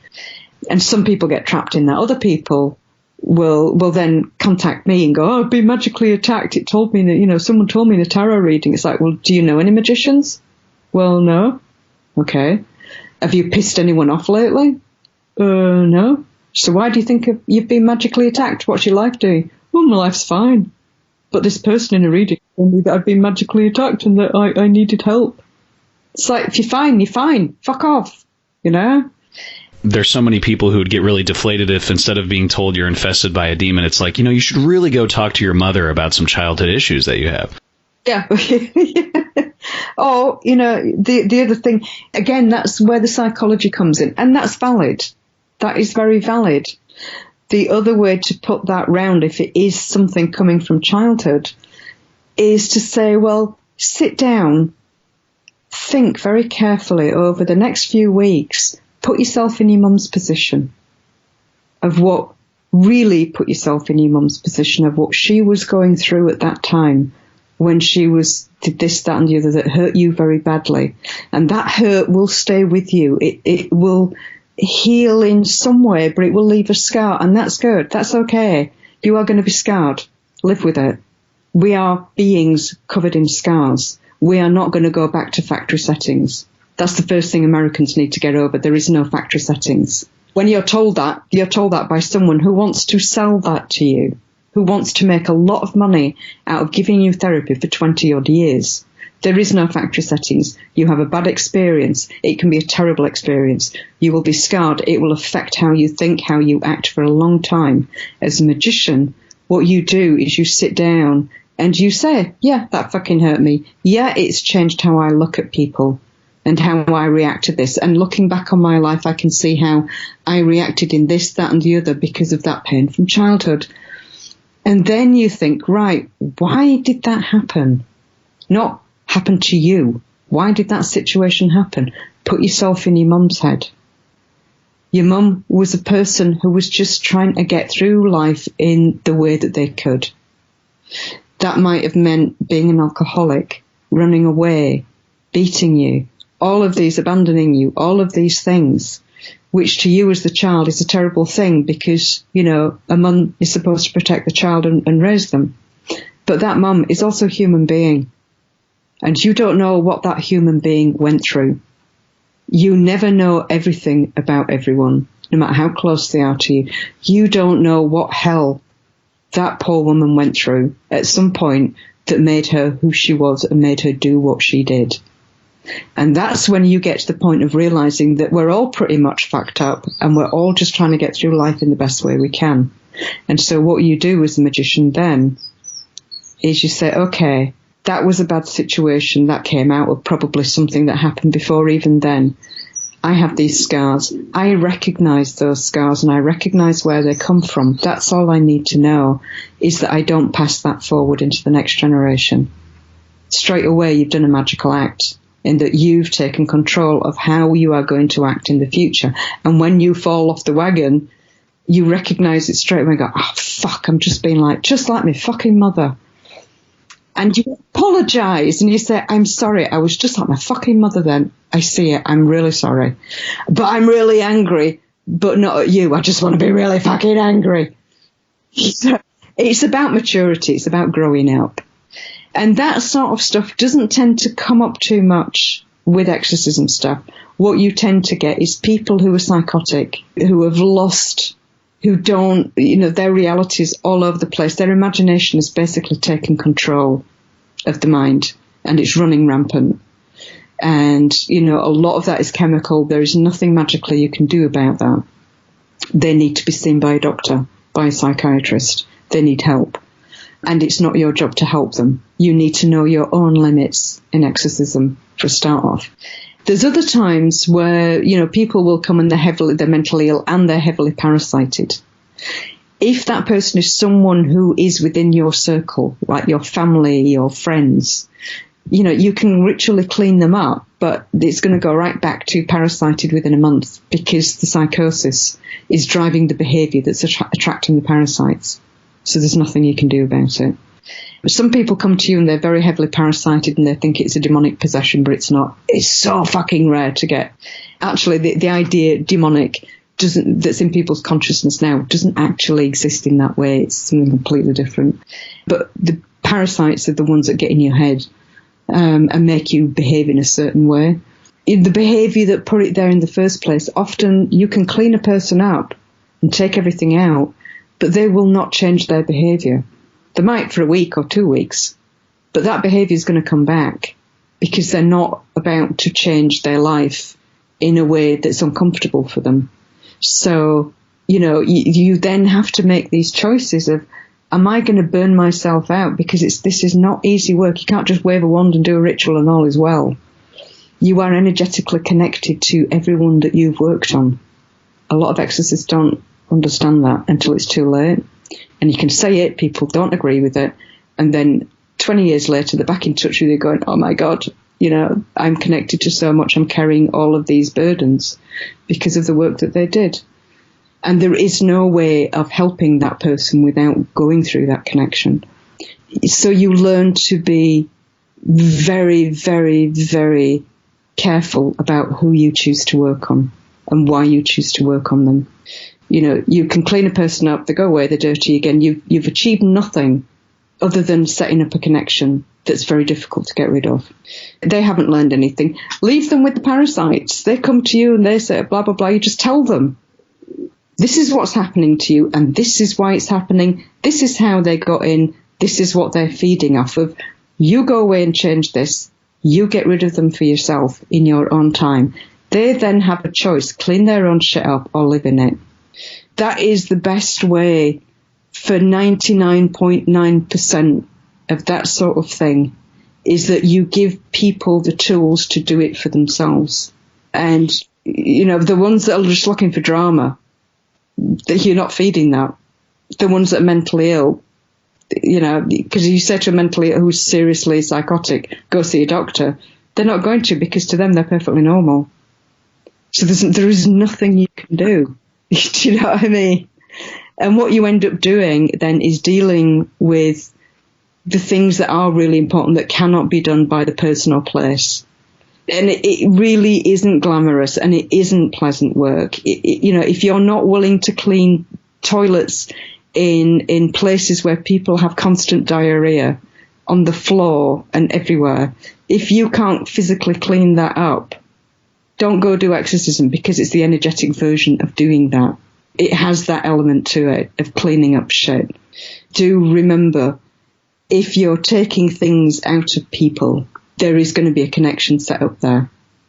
Historically, can you just set the record straight that exorcism has a much older use in terms of, taking something from one place and putting it into another place? It's not like forcing out a demon. Can you mention that?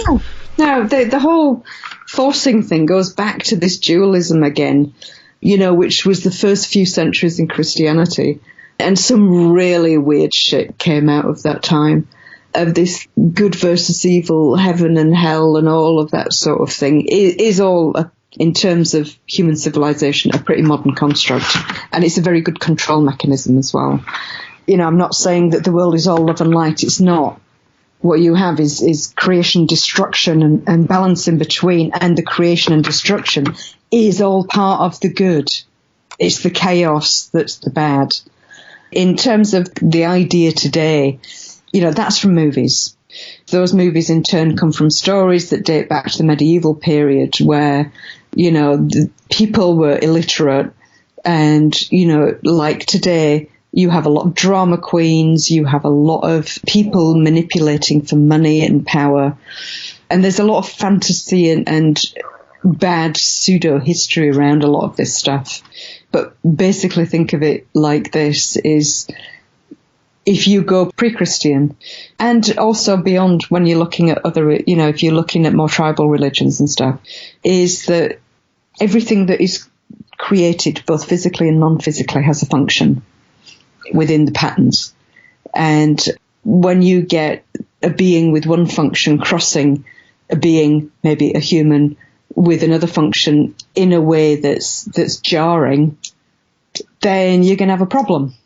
And that's where you step in, and you would have people working in villages and tribes and families and magicians and temples and temple culture and stuff like that.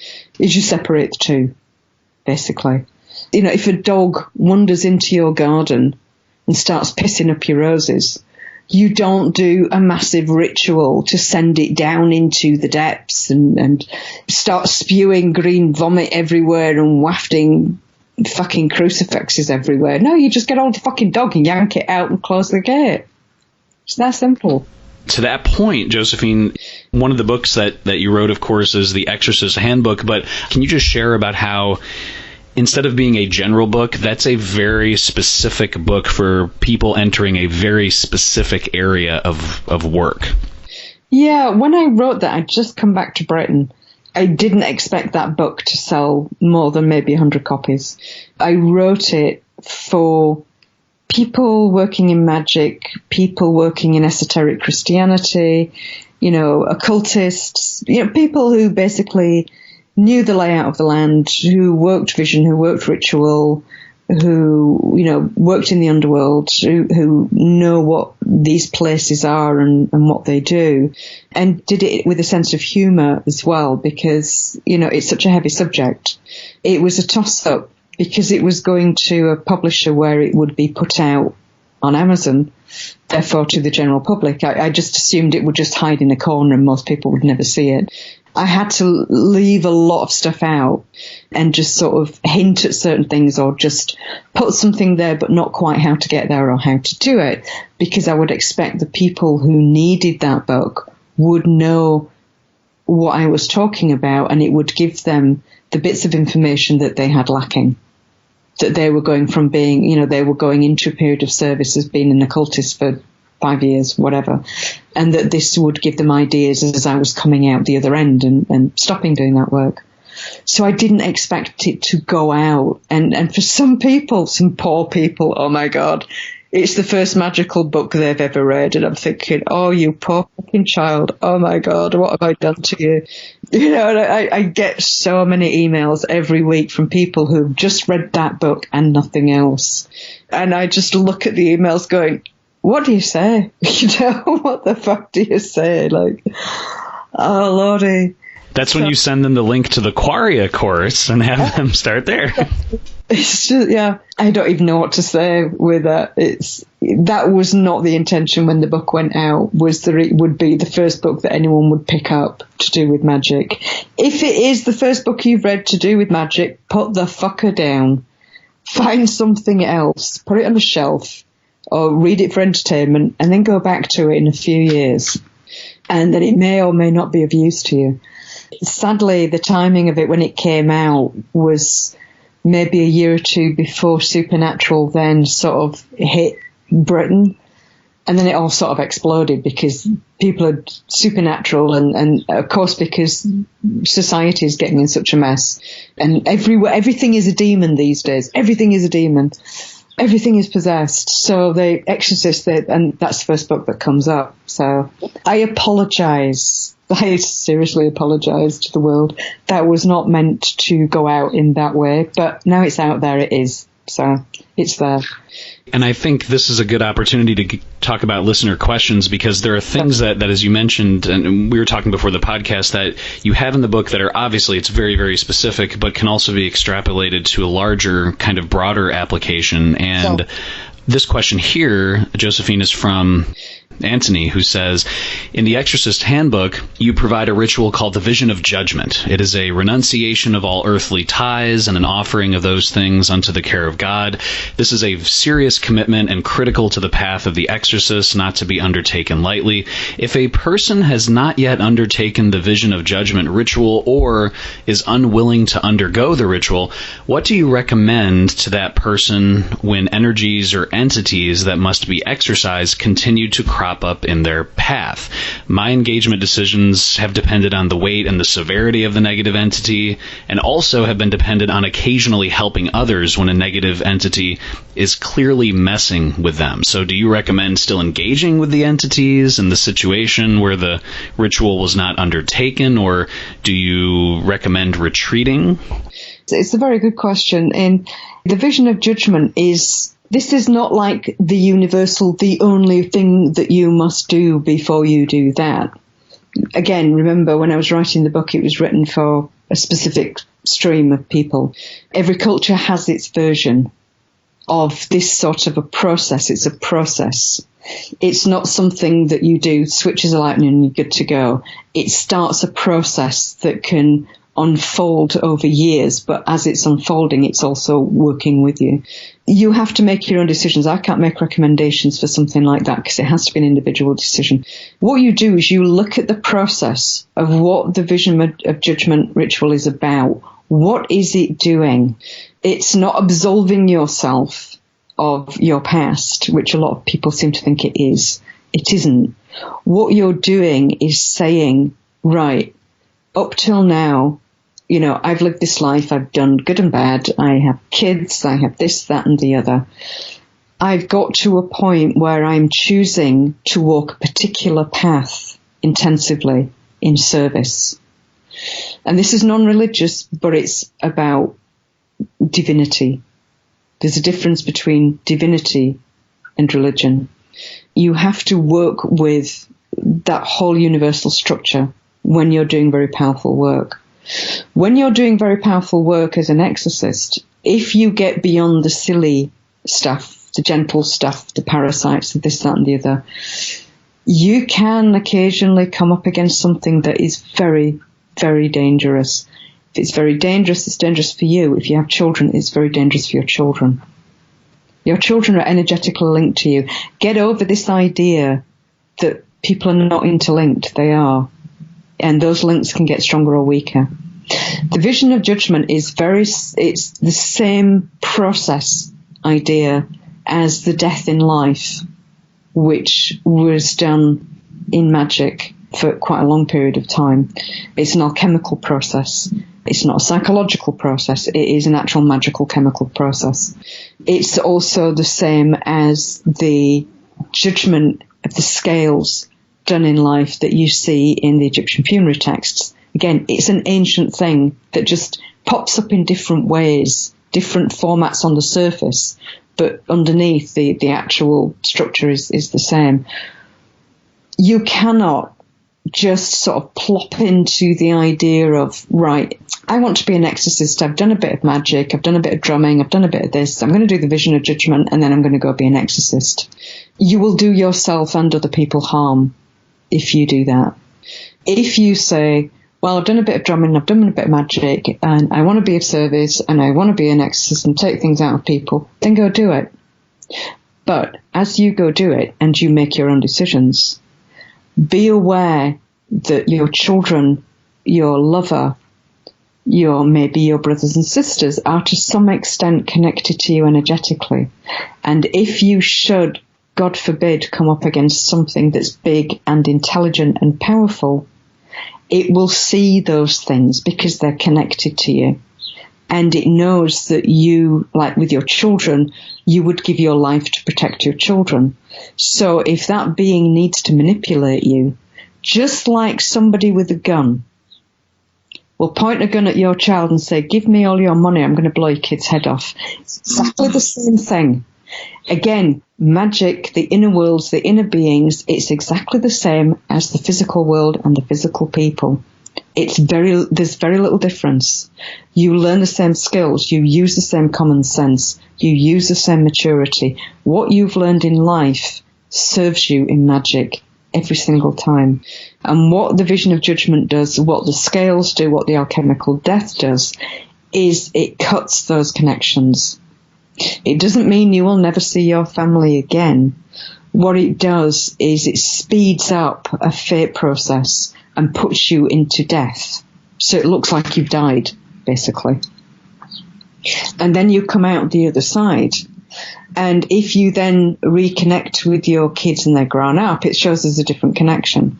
But you can make a point as a magician of holding those connections either hidden and you should have the skills to do that. If you don't have the skills to do that, then don't do the whole thing. This is like, don't do heart surgery if you're not a fucking heart surgeon. Don't just get a book and buy the tools. The other thing is that you, in the vision of judgment, what it's doing is putting you in that judgment after death while in life. So everything that you've done that caused an imbalance, it's not about good and bad. That's cultural programming. It's about imbalance. What's imbalanced, what's balanced. Imbalance can be good or bad. What imbalances have caused suffering? What imbalances have caused destruction that shouldn't have been destroyed? All this sort of thing is all weighed. It's all looked at, not therapeutically, or it's all there, bang, suddenly in one instant. And what you're asking for is rebalancing so that all of that is cleared so that you've got a clear path ahead. That means that all the rebalancing that needs to happen from all of those things that you haven't rebalanced will now come 1, 2, 3, 4, 5, bang, bang, bang, bang, bang, straight after the other. And when you do that, it speeds your fate up. If you were going to learn about the viciousness of humanity by being in a very bad marriage and having the shit beaten out of you and being abused and gaslighted and stuff like that, and you were going to have to learn that over 30 years, but you do this, you will learn it in a week. You will get the whole fucking lot in a week, in 2 weeks. You will get it in the next year, in a week, in a very condensed form. So it isn't something to be undertaken lightly. So the guy is, Anthony is very wise to step back and say, hang on a minute, is this what I want to do? What you can do for a situation like with Anthony where he's saying, what if you're not willing to do that? That's fine, because don't forget, this was written basically for esoteric Catholic priests and for occultists who follow a priesthood path in service. So that process is already working, it's already doing. For someone who comes along who's a magician, who's wanting to do that, is just be aware of your weaknesses. Be really aware of your weak points. Be aware of your fears and face your fears.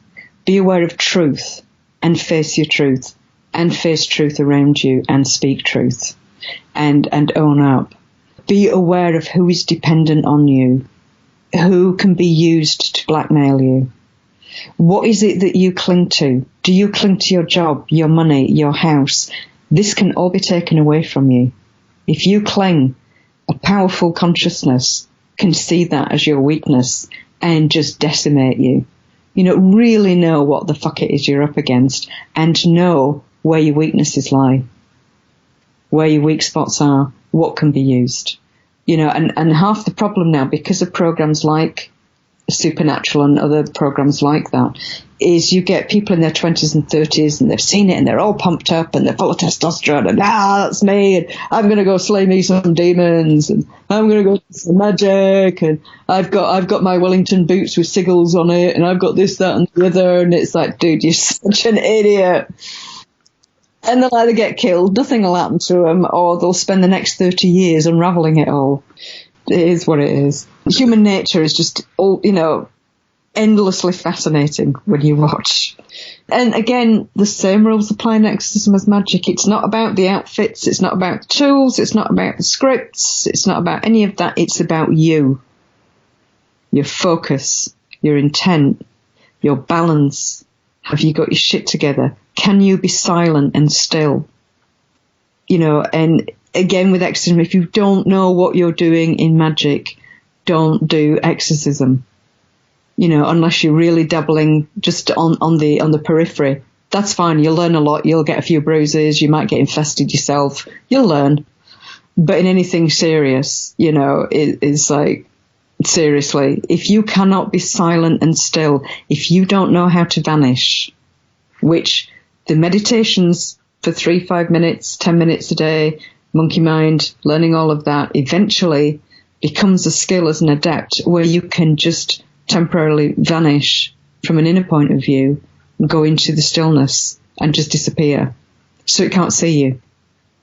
And that's what saves your life when there is something really destructive coming at you, is no fear, no reaction, complete and utter stillness and dispersal so that you're no longer there. There's nothing for it to get hold of. That saved my life more than anything. It's not about waving wands and sprinkling, this smell and that utterance and things like that. At the end of the day, it's all about you and how you operate as a magician with no tools, with no dressing, with nothing. You are the magic. You could become magic.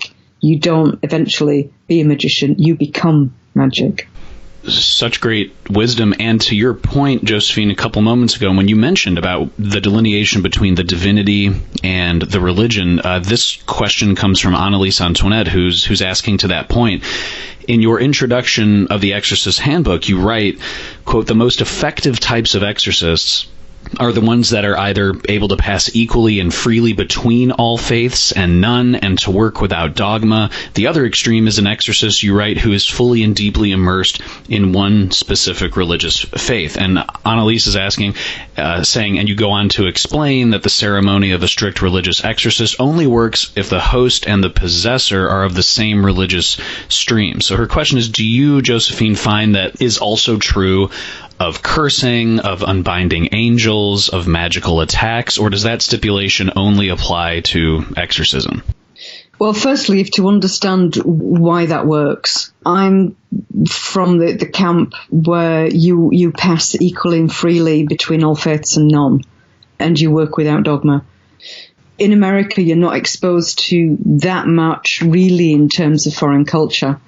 And there's a lot of hostility, particularly against certain religions and cultures, which is, as a magician, you just cannot afford to do because that's just silly. You have the host and possessor being from the same religious stream. What that's talking about there is the egregore of the religion becoming very badly parasited. And so it only works within that religion because it's basically the religion eating its people. The exorcist working within that religion, when he does his ritual, which, it's like in the Catholic Church, the Catholic exorcists, I have so many dints in my head from listening to those guys. Seriously, it's like, oh God, they're unstable drama queens to the absolute fucking extreme. Not understand, because the dogma is so deeply embedded that they're not understanding what it is they're actually looking at. which would make life so much fucking easier if they would. The Catholic Church, for example, as an organisation, is extremely parasited and has been for a long time. Most dogmatic religions are. Most dogmatic magical organisations are. Because that's what happens. It becomes infected eventually. So very, very parasited.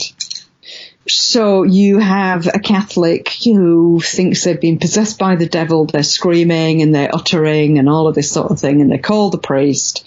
And the priest comes along and, and this woman starts uttering in Aramaic and Latin and whatever. And, sometimes it's just coming out their subconscious because they read it in school. And other times, very rare, again, it's pretty rare, it is a being that's uttering through. It's the parasited, infected egregore. It's the energetic collective consciousness of the religion that's coming through a fractured person. And the fractured person who's mentally ill at the same time and also a drama queen at the same time makes for this very unhealthy soup. So the priest does the ritual Romane, does the exorcism. Of course, most of the time it doesn't work. Sometimes everything will settle down. When it settles down, it's not because there's been a demon in there. The demon's gone, oh, okay, you told me to go away, so I'll go now. That's not what's happening. What's happening is that the Latin recitation is tuning the gates in the egregore and just tuning it a little bit so it backs off. Most of the time when you're looking at Catholic exorcisms, you're looking at mental illness. Sometimes you're looking at intelligent parasitical beings, which is what the Catholic Church would call demons. This is why it ends up being such a problem with language as well, is because in the consciousness, in this dualistic consciousness, demon is something that's really evil and lives in the fire of hell, and it has all these boils all over it, and it makes people do really bad things, and it's going to take over the world and blah, blah, blah, blah. Actually, what you've got is an intelligent parasite who's feeding off of a certain type of behavior. And when you figure that out and you realize that, it doesn't matter what religion you're coming from, basically you just get rid of it. There are methods to take it out, seal the person up, put the parasite back where it needs to be, and then get on with what you're doing. The whole where it's the strict religious thing is where it's all in one egregore. It's all working within it. That's why, a Catholic exorcist, if you take them to the other side of the world and somebody's heavily infected with the parasite and they're, pagan or whatever and blah, it's like, the priest will do his stuff and nothing happens because, it's nothing to do with the Catholic egregore. I've had that so many times actually when I've been called to houses where, there has been a haunting and there has been problems, and they've called the Catholic priest, and the Catholic priest has done a cleansing and a blessing, and it's gone very quiet for 3-4 days, and then it's come back. Straight away that tells me, yes, there is something going on there. The blessing will only flatten it very slightly for a little bit, and then it all comes back in again. It's like if you walk on a pathway and there's a lot of ticks and you get a brush and you brush them back, half an hour later they're all back on again. That's all it does. You have to find out, why is it there? How did it get there? What is feeding it? Why isn't it hungry? What its energetic connection is to that place. Where do you think you could put it where it won't do any more harm? It's not about punishment, because it's just, everything has a purpose. Sometimes you do need to lock something up and throw the key away. Yes, that is true. But 90% of the time you can usually find somewhere to stick them or keep them busy. The other thing is that fairy beings can cause all sorts of fucking trouble. And, it's just a different clash of consciousness and culture. And that's where what people call demon traps come in, which is basically it's a land being trap. It's something that's knotted or sparkly and has lots of patterns, and a lot of beings will come in and they see the pattern, because we are patterns. We live in patterns. You externalize a pattern. It absolutely fascinates them. So you can have them busy in the corner. If you can't get rid of something, you work with one of these things. You can stick it up in the corner and it'll keep the fucker busy until you can figure out what to do next with it. That leads into the next question, because you've mentioned how important it is to delineate between various types of these patterns. You mentioned there's very, very rare, but there could be an actual malevolent being, but there's parasites, there's ghosts, there's fairy beings, and to that point, Annalise is also asking, you mentioned that if you can't figure out what an entity is and where it's come from, you can always ask it, and that you have done that a few times and you've gotten straight, useful answers. But she's asking, does this mean that you're usually often easily figure out where a being is and its nature without asking? And is that because of certain characteristics, that you recognize? Or is it dependent on your intuition as well as guidance from other spiritual assistants? It is, basically years of experience. Perception, again, is back to pay attention. It's so difficult to get this through to people because education, the way that education systems work now, basically shut this down, but you pay attention to everything because you're learning to wire your brain in a particular way. By doing that, by the time you get to this sort of work, your brain is wired to recognize certain very tiny behaviors and patterns. And the more you work with beings, the more you start to... It's like people, again, walking down a street. If I sort of whip you now and dump you right in the middle of Iraq, if you've never been to Iraq, you don't know the language, you don't know the culture, you don't know anything, and you know that it's dangerous in a lot of different places, how do you know friend or foe? You have to fall back on the skills that you know, that you've grown up with. You've learned to watch body language, facial expression, what people wear, how they smell, what they say. Some people, when you ask them their name, they'll tell you who they are. They'll tell you where they're from. Some people won't, or they'll tell you lies. So again, discernment. When you're dealing with a being, when you go into a situation, the first thing that you're paying attention, say if it's a building, you're paying attention to, the energetic feel of the place for a start off the minute you walk in. This is why you learn to be still and to meditate and shut up, so that you can become very sensitive to very subtle shifts. What does it look like? What does it smell like? And I'm not talking about, the sulphurous smells coming out of a dark corner and there are great flames licking up the sky astral. It's like, it's not quite as subtle as that, You walk in, sometimes there's an odd smell. We get this in the house, I know dead person smell, which often sort of tells me the type of dead person as well. It's an armpit smell, lived out in the woods smell, that sort of thing. A very pheromone smell is often fairy beings come in with that sort of smell. You learn to distinguish these different smells. Dog shit smells. I mean, it's also individual to you. Your own brain will wire itself. By paying attention, your brain will wire itself to start to recognize certain things. So for me, when there's something seriously bad there, it's not sulphurous smell, it's dog shit smell. And that's individual to me. I get the dog shit smell straight away. It's either, right, a dog is shit in this building, or there's something here that's not good. So the first job is you look for the dog shit and find out if there's a dog in the... If there's no dog in the building and it has never had a dog in it and there is no dog shit anywhere, okay, right, we might have a bit of a problem. What does the being do that has caused the people to get in contact with you? What is the behavior? The behavior tells a lot. Just as behavior of different human beings tells you a lot about what a type of entity is. What is it doing? Is it, by its behavior, looking for food? Is it looking for attention? Is it trapped trying to get out? Is it trying to ride someone like a car? Don't forget, our bodies are not us. Our bodies are our cars, our vehicles. Yes, our soul is embedded within every cell of our body, but our soul and our body and our consciousness are all different layers. And the body is a nice vehicle for beings that don't have a body. So that can become an issue sometimes. Hence you get beings trying to move into other people. Is it looking for a home? Is it looking for a vessel? Is it looking for a home in the building? Why is it looking for a home? Has its home been damaged?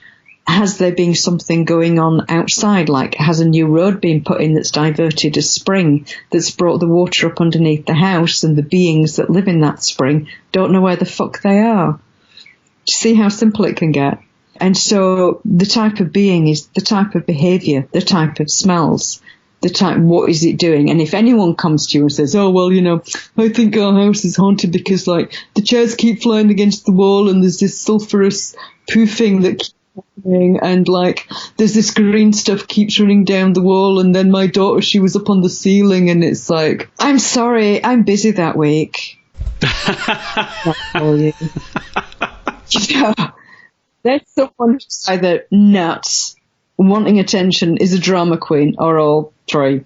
When someone comes to you and says, I've just moved into this house, my kids are having nightmares every night, everyone is deeply uncomfortable all the time, we can't sleep properly, my son has started to behave in a really weird way that is so not like him, and it's not just teenage stuff, it's like really weird behaviour, and, you know, the animals won't come in the house and stuff. You've got a real serious problem going on there. From that behaviour, you know, that's, to me, would sound straight away like there's something that's underneath the house. There's a burial, or it's a being's territory that the house has been dumped on, and this being is fighting for its territory. Again, its characteristics. And you can ask, you know, it's like the amount of times, you know, especially when I was young, when I was doing vision stuff, and, you know, you'd get this being of shining light and wings, and that'd come walking up towards me and go, oh, hail, and it's like, oh, is that an angel? And I'd say, are you an angel? And he'd go, well, do you want me to be? Oh, boy.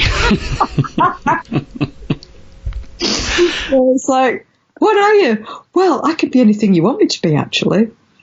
It's a parasite looking to, and being very polite, trying to, because, you know, we all think about energetic parasites as being bad. They're not. It's just they're looking for food like everybody else does. It's just that they need to go from host to host. And some of them are quite funny, actually. And it's like, with the human body, you're full of bacteria, fungus, of viruses, of all sorts of shit. It's all part of life. It's when it gets out of balance or it's too big, it's a problem.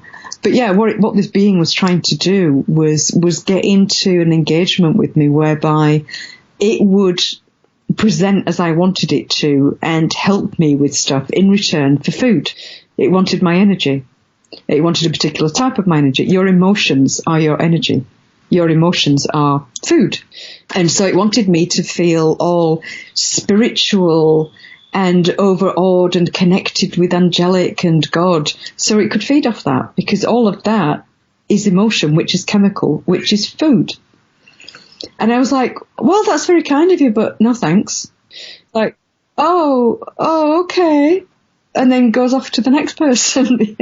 And when you go to these new age centers for, you know, healing and meditation, or ascended masters or light workers, and I'm sorry, I'm not putting you guys down, because I know that lot with the strongest of intent really are, but they're absolute fucking dinner for a lot of these beings, because that sense of light, anything that hits you emotionally, whether it's good emotion, bad emotion, fear, terror, spiritual overawe, all of that sort of thing is all energy that will feed something if it can get dinner. And it will trigger it in you to give you that experience in order for it to get dinner, so that you both get something. Now, if you're fine with that, that's fine. Just know what it is that's happening, is that your experience is not necessarily a true one. It's one generated to give you an experience, to open you up energetically so it can have dinner, which is why emotions are very, very important in magic, and that you know exactly what your emotions are, what generates them, where they come from, why they are, and when to drop them and not have them when you're working with power and magic. For an exorcist with emotion is death. You really are, or insanity. You know, if you're an emotional person and you want to be an exorcist, you're basically fucked. Don't do it, because you will become a mess. You know, usually with women, it tends to hit through the body more than the mind. It can hit the woman's mind, but it tends to hit the body first. It's just how power is processed. With a man, 90% of the time it hits the mind and sometimes the body, without fail. And you see it over and over and over and over again. You know, you have these leaders or these teachers or these whatevers, and they come out with all this wonderful stuff, and they can trigger wonderful experiences in people, and they're having wonderful experiences, and it's basically a feeding station. And then suddenly the next thing you hear is that their house is blown up, or they've committed suicide, or they've, you know, run off to Peru and are snorting cocaine while surrounded by 20 prostitutes and stuff like that. Some of that pattern of behaviour is to do with the parasites that are drawn in by that emotional behaviour in the first place. It sounds like it kind of feeds not only upon itself, but I was thinking to your point about like the Catholic egregore. It's like someone comes in, does a blessing, you know, in a very Catholic, you know, priest-like manner, and that it may go away, but you're just feeding something again. You're just letting it grow. If it is a Catholic pattern that's there, yes, that's what it will do. Yeah. Umberto Maggi is asking, I liked your book on exorcism, and he's saying, in the Exorcist Handbook, you mention in Chapter 6 that, quote, our society, as it is, does not have the religious, magical, or spiritual structures to deal with the inner issues that surround death. Instead, society only focuses on the bereaved and their recovery, unquote. And you say that there is a lack of guidance for the dead. So Umberto is asking, could you please, Josephine, talk more about that lack of guidance? Like, what is missing right now? The lack of guidance for the dead, again, comes from, particularly from the Christian religion, Catholic religion, which a fair amount, actually, of the Christian dogma that was formed, it wasn't a set dogma right from the beginning. It sort of formed over a few hundred years, and then they all made a decision about, you know, how it was going to be. There's a lot of Egyptian stuff in the Christian religion. You see a lot of memes about it, which are all completely wrong anyway, but the whole going into the underworld after death and resurrecting is pure Egyptian. And that's within the Christian faith. And then that turned into, well, you know, Jesus did it, but we're different. We're the stupid people. So we have to wait for final judgment. And so what Christians would do is be buried so that they could rise bodily on Judgment Day. That was the whole belief. And so there is no process for the dead on death. If you think about it, in the Christian structure, there is nothing that talks to you as a structure about what is going to happen to you after you die. Well, you got to heaven or you got to hell. Oh, well, that's useful. There's no roadmap. There's no interface that the consciousness can use that becomes embedded within the subconscious and then within the spirit of knowing what to do. Because if there's a first interface, there's something that the consciousness can grab onto, and then it starts to work through that. There is a lack of guidance for the dead in modern culture. You think about it, if you go to a funeral, everything is geared towards the people that are alive to make them feel better. Everything is geared towards the grief of the people that are left behind, which is fine, they need that. But also it's like, well, what about the dead person? There is nothing in our modern culture that prepares you in a inner or spiritual or conscious sense.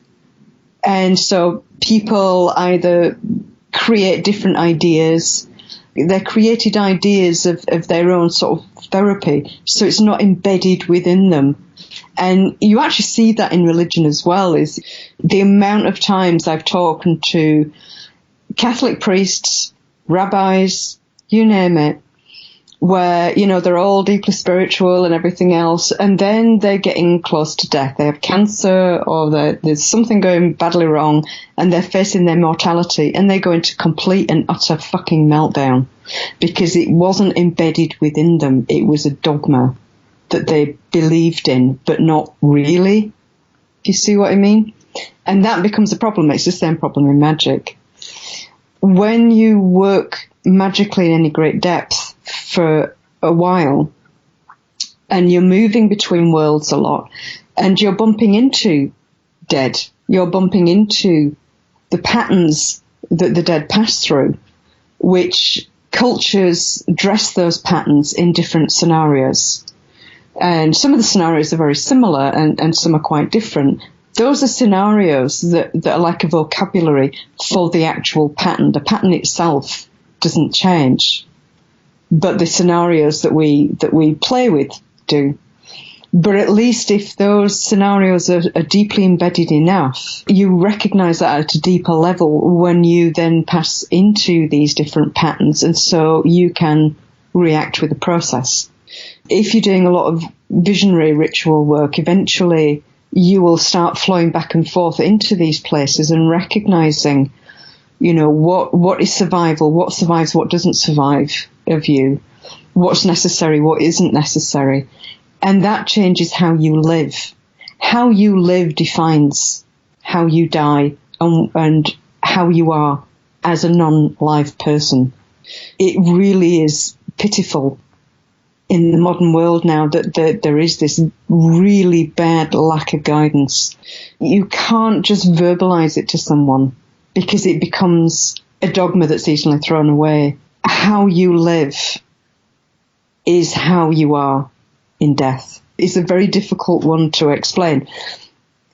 One of the ways to get around that as a magician, if you're a magical teacher or you had a magical lodge, is to do a lot of work magically in vision and ritual, of working in the underworld, of working in the inner worlds, of bringing those the worlds together with your world and understanding that you are in death now.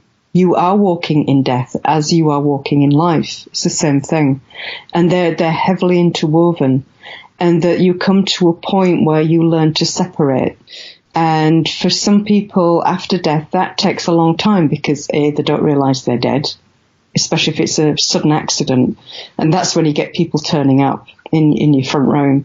Or people realize that they've survived death as a consciousness and they still have the imagery of their life, and so they try and project that to you to say, look, I'm still here. And then eventually they get to a point of understanding that really that part of them no longer exists. It's gone. And so they have to walk away from that, which means walking away from, their relatives, their loved ones, their life, their money, their everything. It just doesn't exist anymore. Some religions and mystical groups have a good understanding of this around the world and work with it. And there's a really nice one that I'll, rather than, I'd have to go and get, because I don't know it by memory, I'd have to go get the book out and look through. But there's in some of the Tibetan funeral texts, and they're all very different. There isn't one Tibetan Book of the Dead. There's a lot of different texts that are all sort of slightly different, but there's one that puts it in a really good summary, and I've dropped it into the course for people to think about because they work with death in the course and work with the underworld, where the person who is sitting at the side of the body and talking to the dead person, and he's saying, and this is a total Josephine version of the summary, right, dude, you're an idiot and you're dead, and you're going to have all these things happen to you, but actually they're just ghosts of you that you have to confront and let go of and work your way through if you want to come back into life and sort your shit out a bit more. And then the next line is for someone where they're talking to who's not a complete idiot, of, right, you're the son of an idiot who's not quite of an idiot as your dad was, and you must realize by now that you're dead. And you need to move forward, and you will be confronted by things and understand that they are not you. And when you see this demon and that demon, this is what they're doing, and blah. And then it goes on, and there's another line that the priest can use if he's sat with someone who's working on being a mystic or being a priest or whatever. Okay, noble one, right, you're not as stupid as the idiots and the sons of idiots. And you probably realise that some of these things are parts of you, and it might be a bit of a struggle for you to understand that these demons are not real and are a part of you. And as soon as you recognise that, you'll be able to move through them and choose whether you're going to come back or not, whether you need to, and how to choose the right path. And then it gets to another one of, hail, O great noble one. You know you're dead. You know these things you're confronting are your own constructs. You know that you don't need to come back. So just fucking get on with it. It's great. I mean, it's obviously not in Josephine speak. It's in very religious speak, but that's basically a summary of what they're saying. All of this is all the same. If you look at the Egyptian funeral texts, those were specifically to walk somebody through the death process. This is what you will confront, and these are the things that you will have to deal with. And it's not about what does it look like, is my Auntie Nora there, and blah, de blah, de blah. It's not about that. It's about these situations and stages. And what these situations and stages are is your living human life falling off of you in chunks, letting go of things, letting go of the ties, the dogmas, the concepts, you know, the religions, the everything, letting go so that you can move forward and that your soul can make that choice of what it needs to do next. In Egypt, it's fascinating when you study the funeral text because there's, 3,000 plus years of them to look at.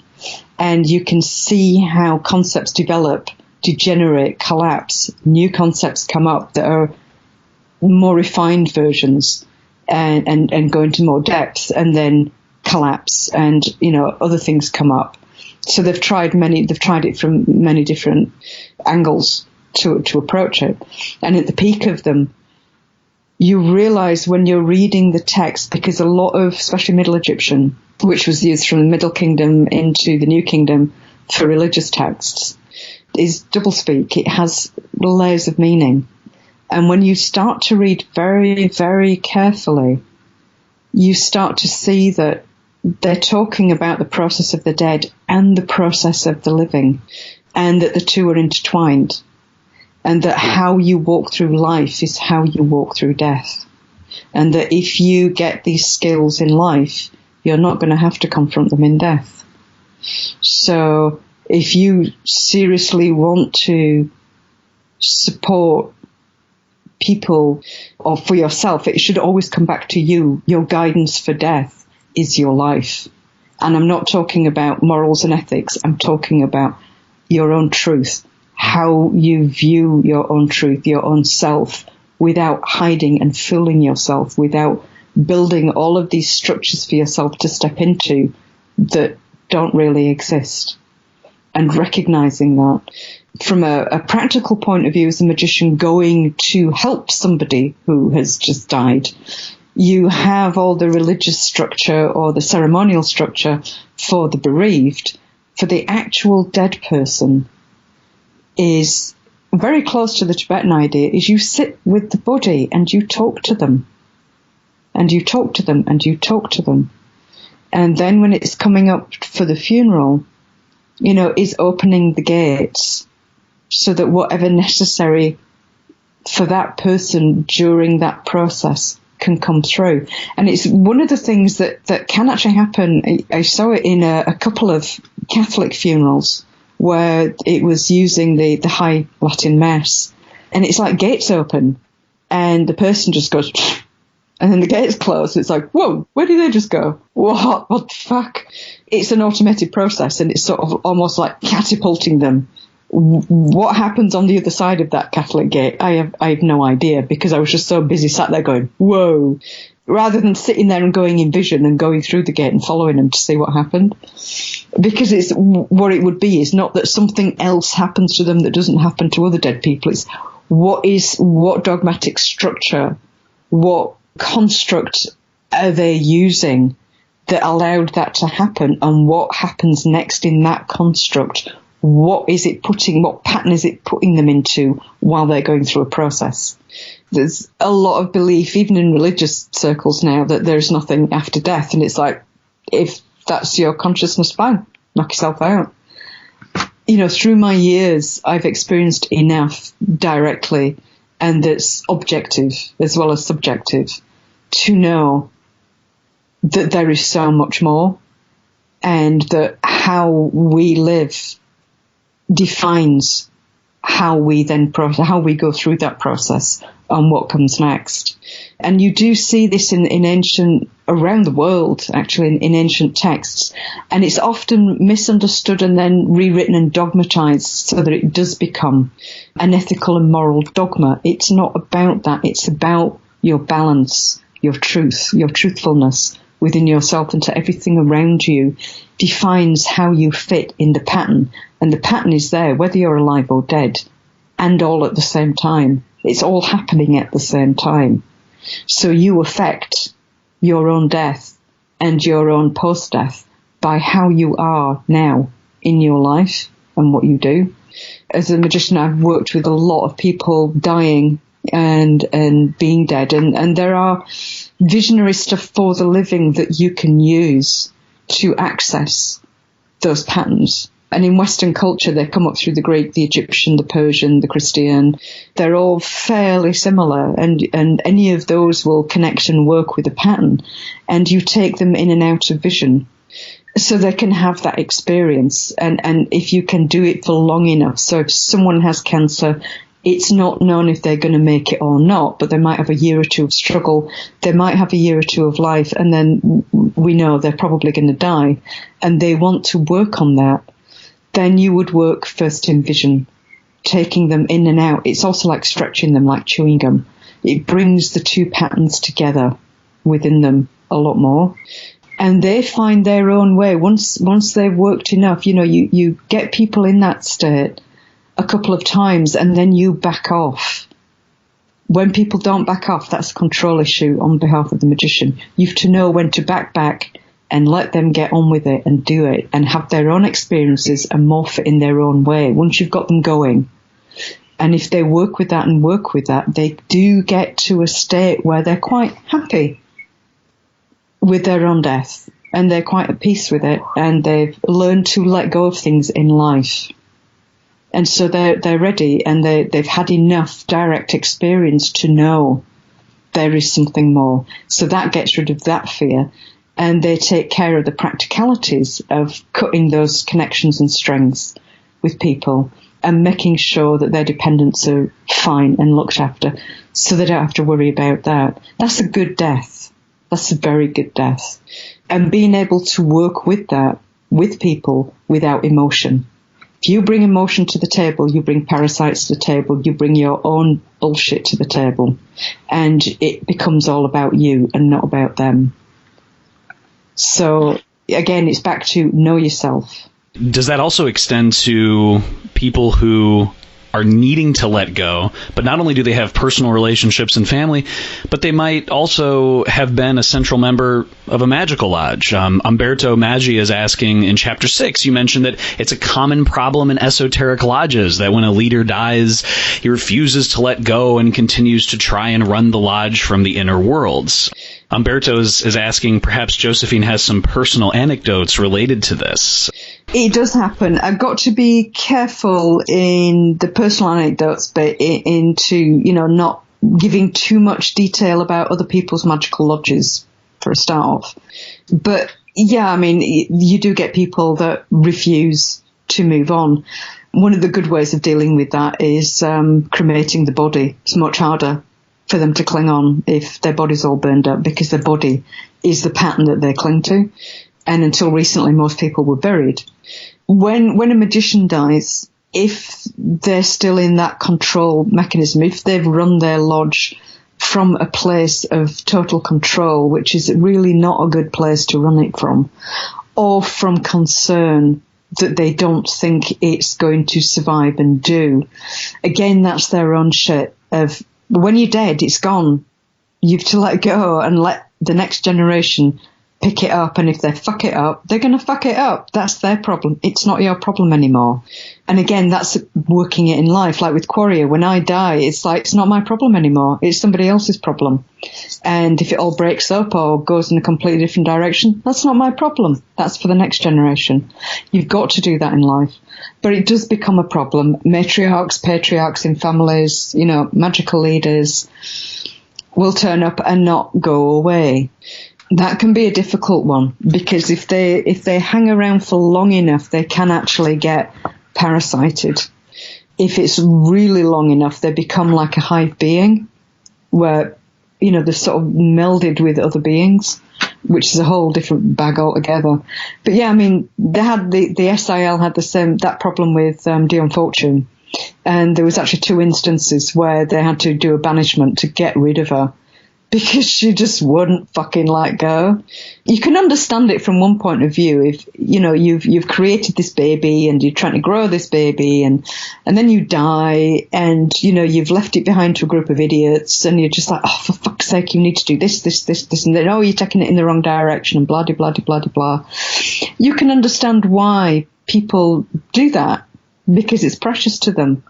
But it's understanding that just because you've survived doesn't mean that you still belong there. You are now in a different pattern. You need to leave. And so, for a while when I first found out about that, I was like, fucking bastards, who the hell do they think they are? And then I sat down and thought about it really carefully over a long period of time, and actually they were right to do it. It's their lodge now. Each generation, it's their lodge. It's not the previous leader's lodge. And if a previous leader is trying to butt in, they do need shutting out. The other one that he's hilarious, who turns up all over the place, is Ernie Butler, who was the original writer with the course that became the SOL, which is different to the SIL. He turns up. Anyone who starts writing a magical course, Ernie turns up. He did it when I started writing Quareia. Ernie turned up, and it was just like, what the fuck? And at first it was like, okay, because he was trying to give good advice and blah, and it's like, okay, this is good. And then he started trying to over control and interfere, and it's like, no, this is my work. This is not your work. And he was trying to live his work through me. And it's like, no, you're not going to do that. So I had to ask him to leave. I didn't need to banish him. Banishment most of the time is not, you really don't need to do that. You just need to talk with that consciousness. And I just said, look, I am doing this. You need to go off and do what you need to do somewhere else. This is mine. Do not cross my boundary again. And he's like, okay, fine, and backed off. There was no problem. But then, a year later, I had an email from somebody else who was working on something. It was like, Ernie Butler's turned up in my living room and I can't get rid of him. And he keeps doing this. He keeps turning up in places because he's working as an inner contact. That's what he thinks he should do. And it's just like, yeah, but not in this way, dude. You need to think about it in a different way. So it does happen, and not, sometimes it's often complicated. It's not straight, oh, these are good or these are bad. It's just complicated. It's like, if you go to college, you go to university, you get your own place, and then your mum starts turning out. You need to do this and you need to do that, and there's a woman in your bed and blah, blah, blah, blah, blah, blah, blah, blah, blah. You don't need that. It's like, no, you're in a different pattern now. Go away. So yeah, it does happen. And my advice for any lodge that's having that problem is don't first step into the heavy ritual banishment, blah, de, blah, de, blah. First sit down and think about why are they doing it? Not only because of what you're doing, which is very different, or you're missing something, but also are they clinging on? Or are they trying to be helpful but are being unhelpful? Or are they actually really trying to be helpful? And piece your way through. And 99% of the time, when it's just a clash of ideas, is to turn round to the person and just say, okay, we get it, but thanks, but no thanks. Can you leave and not come back? And if you can work in vision and ritual that way, 90% of the time they'll go, oh, well, fuck you then, and go.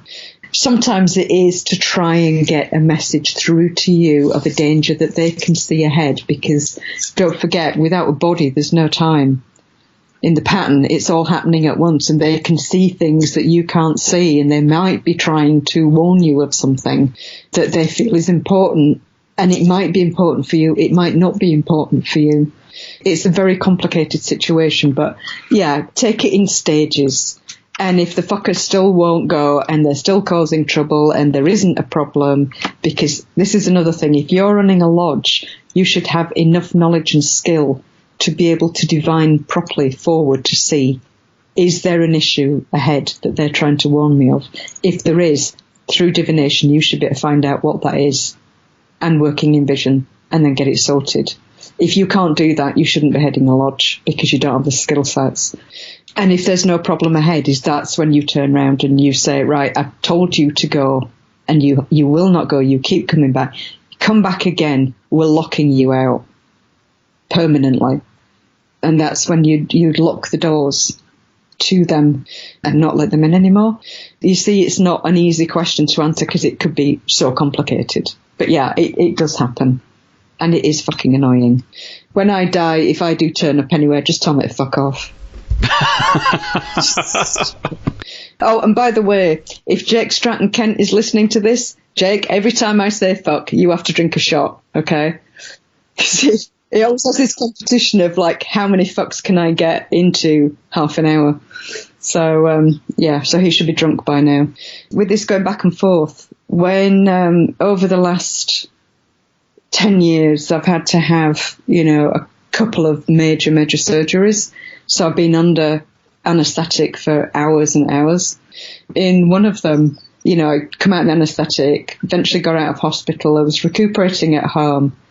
And I had various emails from students, and not magical students, interestingly enough, from my ballet students, because I used to be a ballet trainer, from some of my ballet students from decades ago, going, oh, the other night I had a dream about you, and you suddenly turned up in my front room and said, right, that hip problem you're having? Well, it's because you're not having your heel to the front properly and you need to get your alignment back. And if you stand up on that, stop sitting in your hip, pull out of your hip, pull yourself up, shoulders down, da-da-da-da-da-da-da. And I was giving them a technical lecture. And I was going around each person, and each of them are now their teachers and dancers who have been having injury problems. And I was going and giving them lectures. So it's the same sort of mechanism. And thankfully I wasn't annoying people too much. But it wasn't something I was aware of. I didn't, when I came out of the anaesthetic, I had no idea I'd been doing that. To me, I'd just been completely blank. I do remember for, 5 days after I was on heavy morphine of being in dream worlds where it was sort of my psychology and brain and things that were going on in the hospital around me and magical stuff and inner worlds all mushed in together. But I wasn't aware of actually going to people and giving them lectures. So, how much of conscious awareness there is when people do this, I don't know. So if I do turn up after I've pegged it and start giving people lectures, yeah, if it's annoying, just tell me to fuck off. It's really ironic that you mentioned that, because as you were sharing that answer, I literally saw Jake Stratton Kent pop up on chat, and I passed along. I'm chatting right now with Josephine McCarthy. Is there, you need to take a shot for every time that she says the word fuck, and he says, please tell Josephine hi for me. It's been too long. And he says, ha, ha, ha. I'm in training, fortunately, but I doubt I'll cope with that. So, oh, Jake, you're getting too old for it, boy. That's right. Josephine's putting you in your place, Jake. So the next time. I love Jake. He's awesome. Yeah.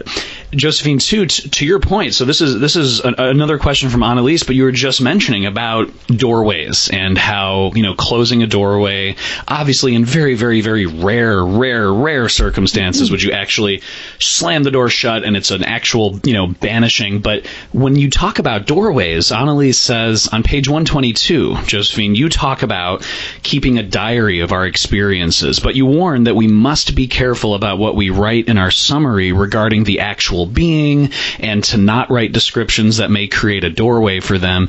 And Annalise is saying, can you please share how writing a description would or could create a doorway, as it seems that if it were that easy, it'd be happening at an unprecedented level in society today. And also, how do you know before it's too late if we are inadvertently creating a doorway, and at what point is it too late?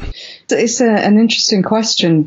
In terms of doorways, images are far more dangerous than words. Words are far more dangerous than silence.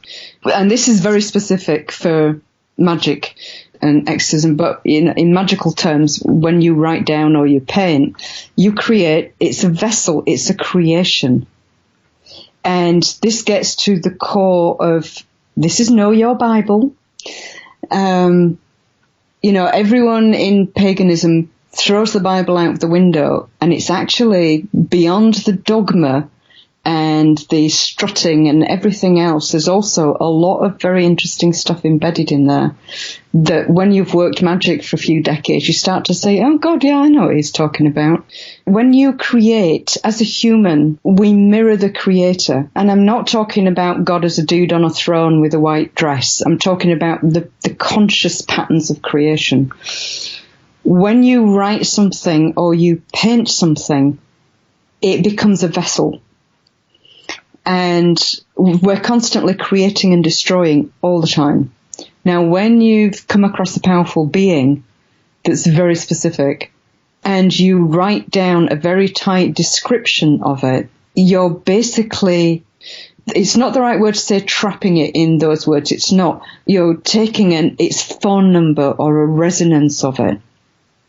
If you paint it, you've given it a doorway. You've given it a face. You've given it ears to hear, eyes to see. And a lot of this depends on your skill as a magician and your natural ability as a magician. A total beginner is probably going to do no harm to themselves whatsoever, writing down notes. As an experienced magician, you're taking a pattern of consciousness, you're putting it into an utterance, into words. Don't forget, this is how you create. You utter something into existence. You breathe something into existence.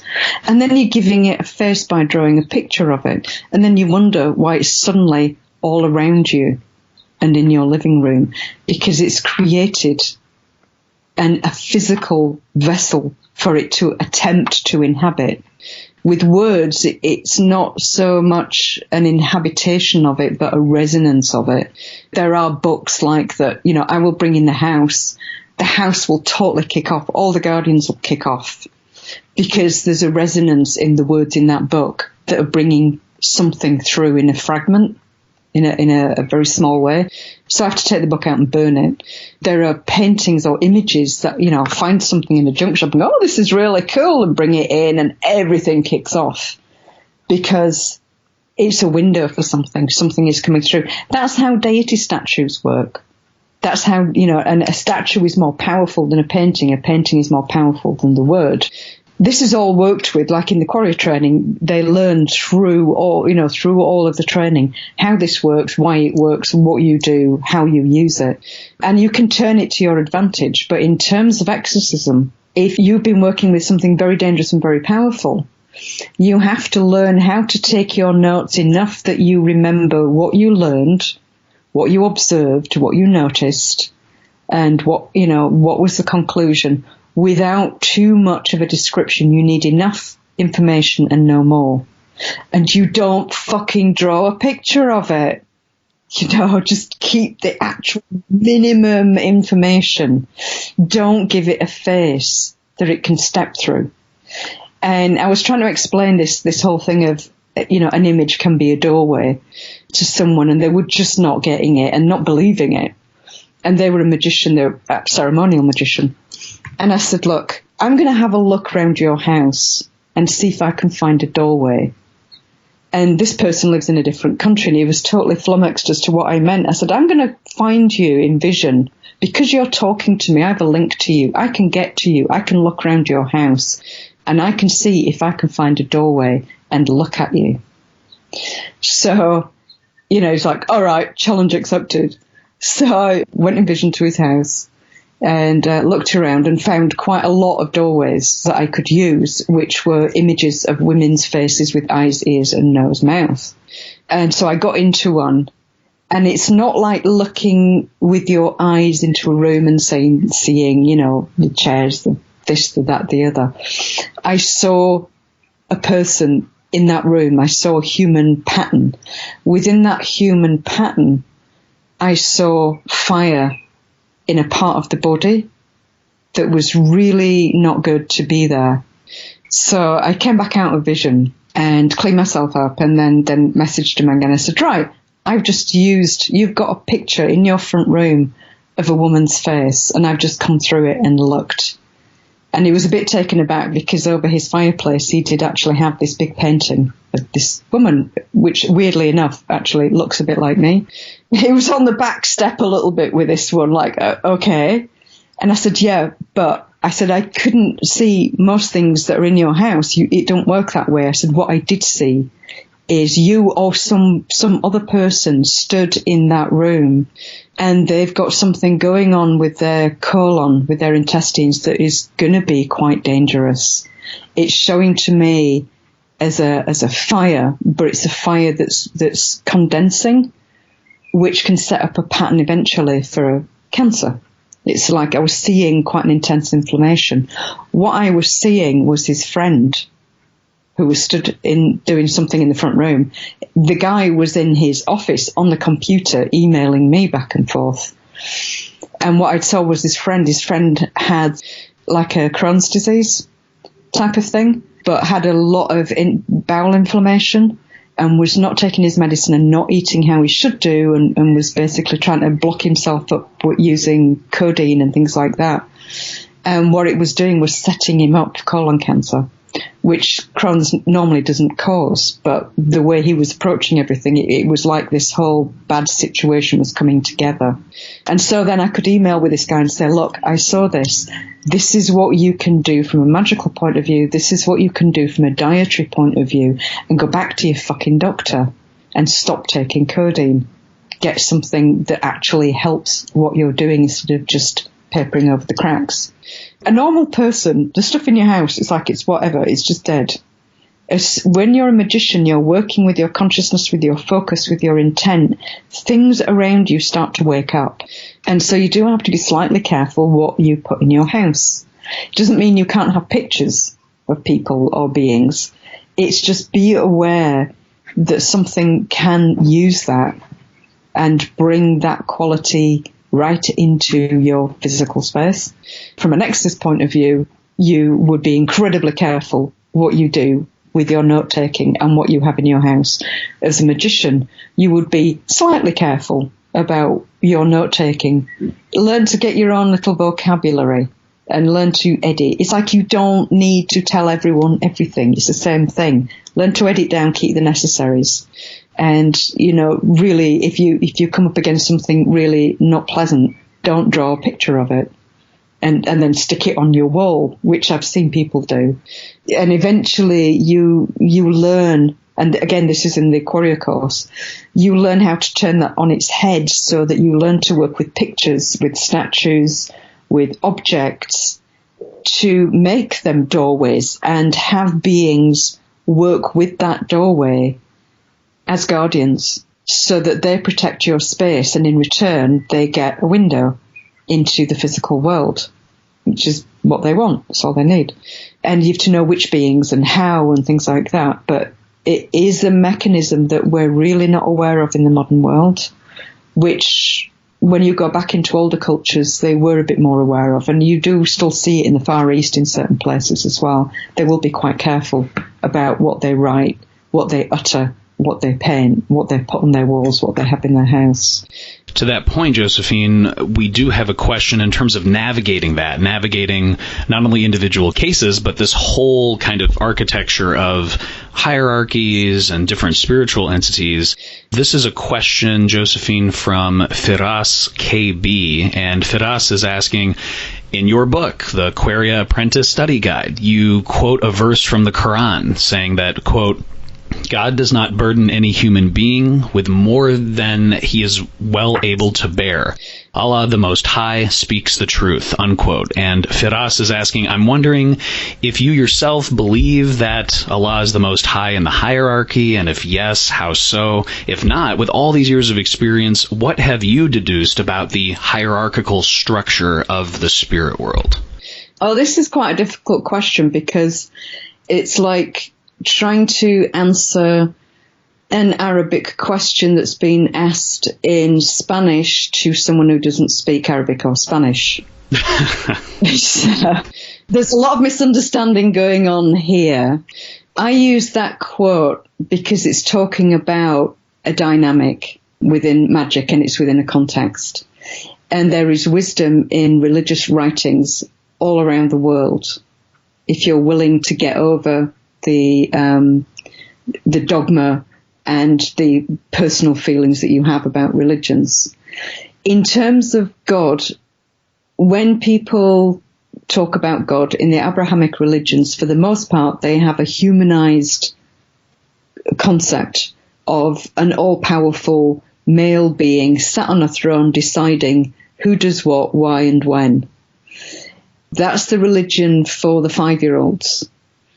That's not when a magician says God, that's not what you're talking about. What you're talking about is the vast, conscious, creative intelligence process of creation and destruction of everything. God is within everything because God is everything. It's everything that's around you. And that understanding is within Islam, as well as within Christianity, Judaism, and everything else. Always look to the mystics. Reading Ibn Arabi would be a good one for him to think about, because this is some of the things that he actually addresses. So in terms of hierarchy is a human construct to try and put people in their place as to where do you belong.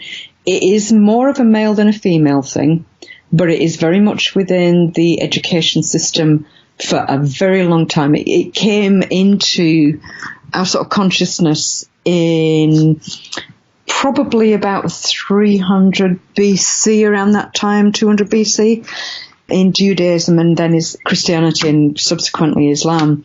You started to get hierarchies of angels, and then they got a name, and then they got a colour, and then they got a function, and the list goes on, and then they got an hour, and a month, and a day, and an outfit, and the whole thing. Before that time, you just said, when you're reading the texts, you hear angel, very dangerous, scary shit, keep out the way. That's it. They were talking from a direct experience point of view. As soon as you start seeing hierarchies and lists of deities, of angels, of all these different beings, what you're looking at is idiot speak, basically. An idiot speak that is functioning towards people who need to have lots of little boxes because they can't think or are not prepared to think about things in any way. It's like if you try boxing everyone that you know really well, it's actually quite difficult to box people in a structure, in a hierarchical structure, because people are complex. We're all very, very complex. The inner worlds are very complex. Beings are very complex. The Egyptians had a better way of looking at it. Is to them, everything was nether. Everything was a being. Everything was a spirit. It was a god. It's a bad god, good god, in between gods, good and bad god, don't know God, spirits that were sort of gods, not quite gods. They didn't make the distinctions that we do. So all the words really, angel, demon, spirit, fairy, make absolutely no sense. Those are our little boxes that we put beings into according to how they affect us. And then those hierarchies are then passed down, and people who read them and want to copy them and pass them on or teach them, who have no direct experience, will make it more complex because it makes them sound more clever. And so it goes on. There is no human God. What you have is intelligent, conscious creation, destruction. Does that have a hierarchy? Well, look out the window. How can you put everything that you see out of the window into a hierarchy? How can you give it a level? Where do you put the insect over the house, the tree, the aeroplane flying past? How do you put that together? So there isn't a hierarchy. And in terms of, that whole quote, and why I put the whole quote, is because I am quoting a piece of writing from the Quran, and I am trying to use that quote to teach a concept while respecting that writing and that quote. And Allah the Most High speaks the truth is like Amen at the end of a prayer. It is something when it's saying, this is a wisdom that comes from God. This is true. So you honor, whenever you, as a magician, are writing something or passing something on and you're taking it from a religion directly, is you say where it comes from and you do it verbatim, because you can often also fuck up the meaning by changing it a little bit without realizing. You quote it exact with the same respect that it was first written down with, because it's a written window of understanding. It's not just words. Remember back to, writing the experience in the exorcism. When you pass that writing on, God does not burden any human being more than he is well able to bear. Allah the Most High speaks the truth. That is a window for consciousness and wisdom to flow through. It's a teacher. It's more than just words on a page. So, doesn't mean I'm Muslim. Doesn't mean that I have a hierarchy. And also, just in case people don't realize, Allah means God to any religion, to Christian, in Judaism. It means exactly the same thing. Christians in the Near East call God Allah because it means Allah in Arabic, and that is the language that they speak. That might go to Firas's second question, which is, what do you personally think about the idea of having, quote unquote, several gods? Do you think that there is a one God that everything springs from? And if yes, is it a disgrace to the one God to call the others gods also?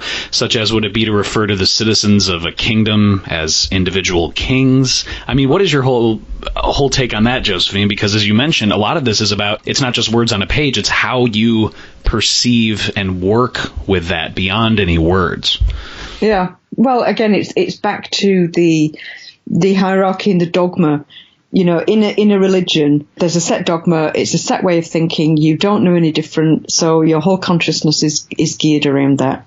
And then when you step into magic and realize it's not actually like that, it can be a bit of a shock. It used to tickle me when I was at school. If you're Catholic, you'd have understood this.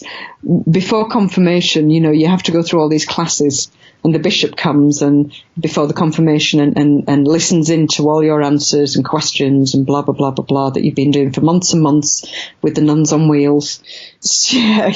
The nuns are showing the children off to the bishop, and it's like having God come and visit, having the bishop come and visit. And he was asking, do you have questions? And I had quite a few. And I ended up actually stood in disgrace under the clock, which is where we used to have to stand if we were really bad. One of the things I'd asked was, there's only one God. Yes, there is only one God.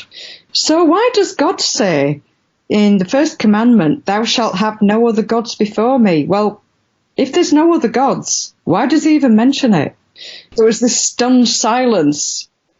And so I thought, right, I'll get the second question in before I get blown out. But say, and wasn't Jesus a Jew? Ouch! That was it. When I eventually got confirmed, I was heartily slapped across the face by the bishop because he's supposed to tap your cheeks. He really went for it, nearly knocked me off the altar. Oh, jeez. That was his revenge. But yeah, again, if you're thinking of God as a human who's a god and sat on a chair in heaven directing everything, and that there are these other gods in different places around the world, who's top god and who's bottom god, it's getting out of that dogmatic childhood thinking and stepping forward into maturity and actually looking at what is there. And I often, when I'm in Quareia, we look at all three Abrahamic religions, and, we look at some Sumerian stuff. We read Greek philosophy. We read the, New Testament. We look in great depth at a lot of Egyptian stuff, because the Egyptian magical system was extremely stable of all the ones that have survived. And when you start to look very carefully at the deities, because we're programmed, you put a god or a goddess in front of you, you're given a list of attributes, you take it on board, and that's it. Off, you're good to go. You got your altar, you give you this, blah, blah, blah, blah, blah. What you don't realize is that deity is a force of nature, and that we have put a physical image, a window together to allow that force of nature that's conscious, that's intelligent, to communicate and interact with us, and that we can communicate and interact with them. All it's doing is tuning a radio. I remember having a talk with a Kabbalist guy, very interesting young man. We were talking about this, and his way of putting it struck it absolute perfect vocabulary, which I borrowed from him ever since, which is think of substations. If you have the conscious, intelligent creation that is everything, both creation, destruction, stasis, everything, that as God, then the powers of nature, the gods, as in male and female, are the substations, bringing it down with fuse boxes, bringing it down. And we talk about this again a lot in the course further on, is they learn to look at, what is a complete deity, a complete substation? What is a subdivided deity where the destructive and creative elements have been separated out so that it becomes two deities, the positive and negative? How do you work with that? The Egyptian method is brilliant for that sort of thing. And you can learn a lot if you can step back from any dogmatic thinking and look at the rise and falls and how they formed different families of deities according to different regions. They basically had different creation myths, sort of similar but different, according to the little communities that sprang up. It's fascinating to see how they did it. And that's back to, working with the images and statues and little porcelain dogs and things like that in your house, is that it's all the same mechanism. The whole of creation, from the vast universe through to the cells in your body, all work around the same sort of pattern and laws.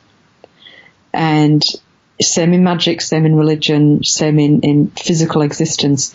Everything works. It's very well done. Everything's recycled. It's like a primary code that sort of reconstitutes itself in smaller and smaller parts. You learn about how to bring a protective spirit into a little porcelain dog and have it guard your door and bark and tell you in your mind and your sleep when there's danger coming, and to growl into the mind of the other person. Once you've learned how to do that, you've learned how to talk to a deity in a statue. Once you've learned how to talk to a deity in a statue, you've learned how to create a window. And once you've done that, you learn how to physically make your own window for a deity. And through doing that, you start to understand how to converse with the elements that flow, that are the power that flow into that window. That statue is not the god. The statue is like a telephone. So when the guy's talking about hierarchies and different gods, it's more like not, citizens of a kingdom as kings. It's like having a kingdom where the citizens have different phones that connect them to different powers that they can talk to. That's a really, really good analogy, and I really hope that, not only the questioner, but everyone else really picks up on that, because you're right. It just seems like that's one of the big points that's just constantly overlooked. And I'm totally guilty of this, right? It's just a natural thing about identifying patterns and saying, okay, this falls into all the neat little boxes, and this is exactly how, this is the stratification that I'm going to approach every single encounter with. And that just completely falls apart, is what you're saying, as soon as you start doing practical things. Same in everyday life. You see lots of kittens and they're so cute, and you want a kitten, and you live in this small apartment and you go buy a kitten and it's so cute, and you got the cat litter and you got the biscuits and you got the toys and you got everything. And then 3 weeks later it's shat everywhere, it's peed all over the carpet, it's ripped your curtains to pieces, it's knocked everything over, it's bouncing on your head at 3 o'clock in the morning because it's a kitten, it's a child. That's what kids do. That's the reality of having a kitten.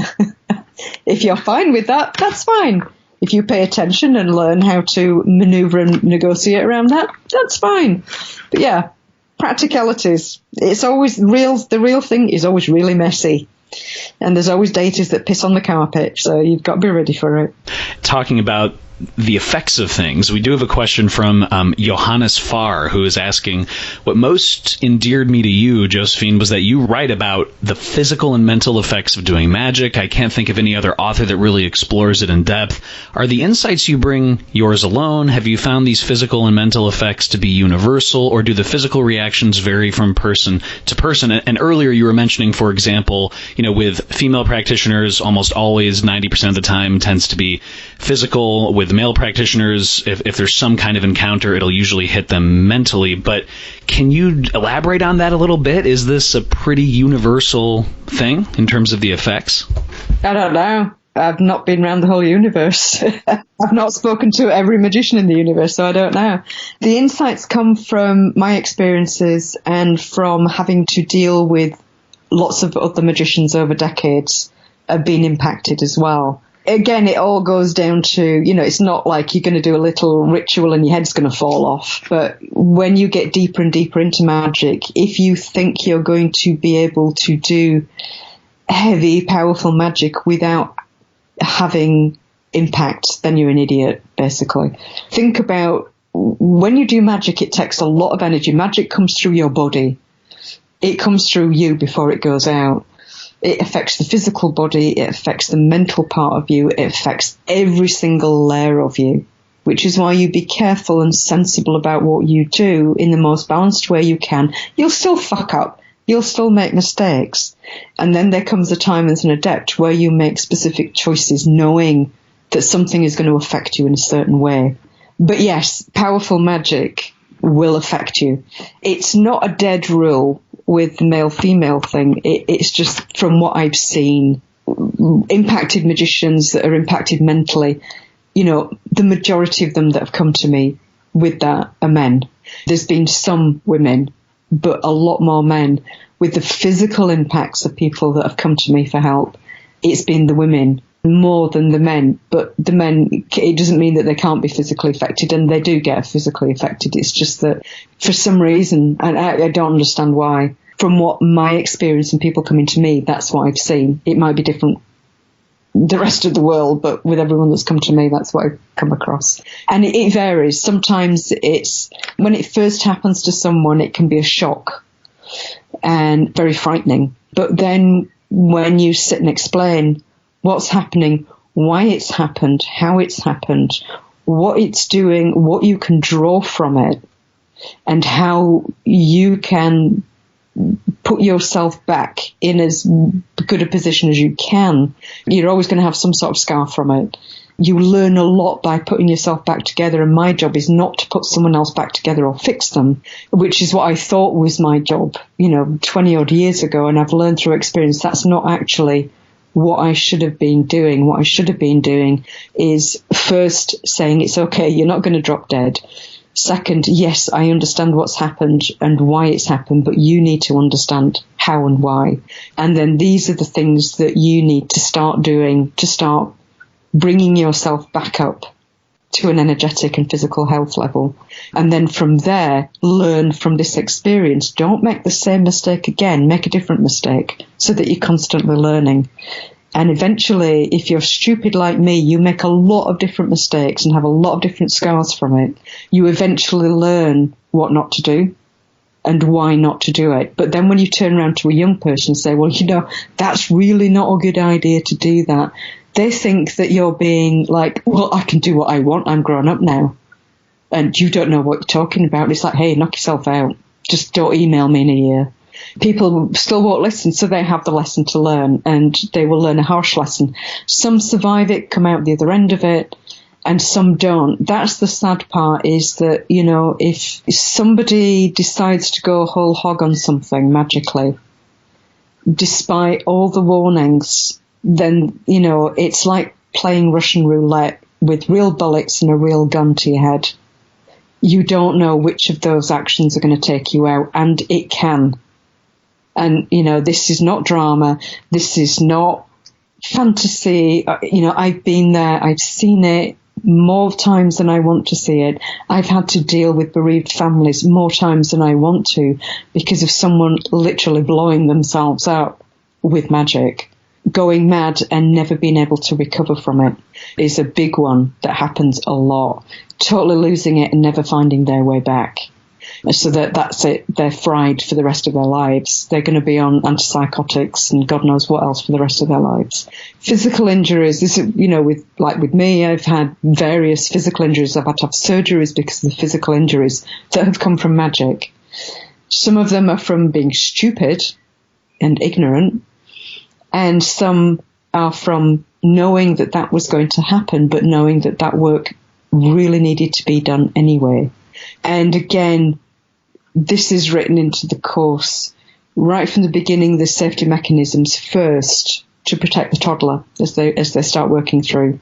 And eventually they start to learn how to maintain their own body and to look for the signals, to learn to pay attention and look for the very tiny signals that something is not right so they can stop something straight away, and to learn how not to do things.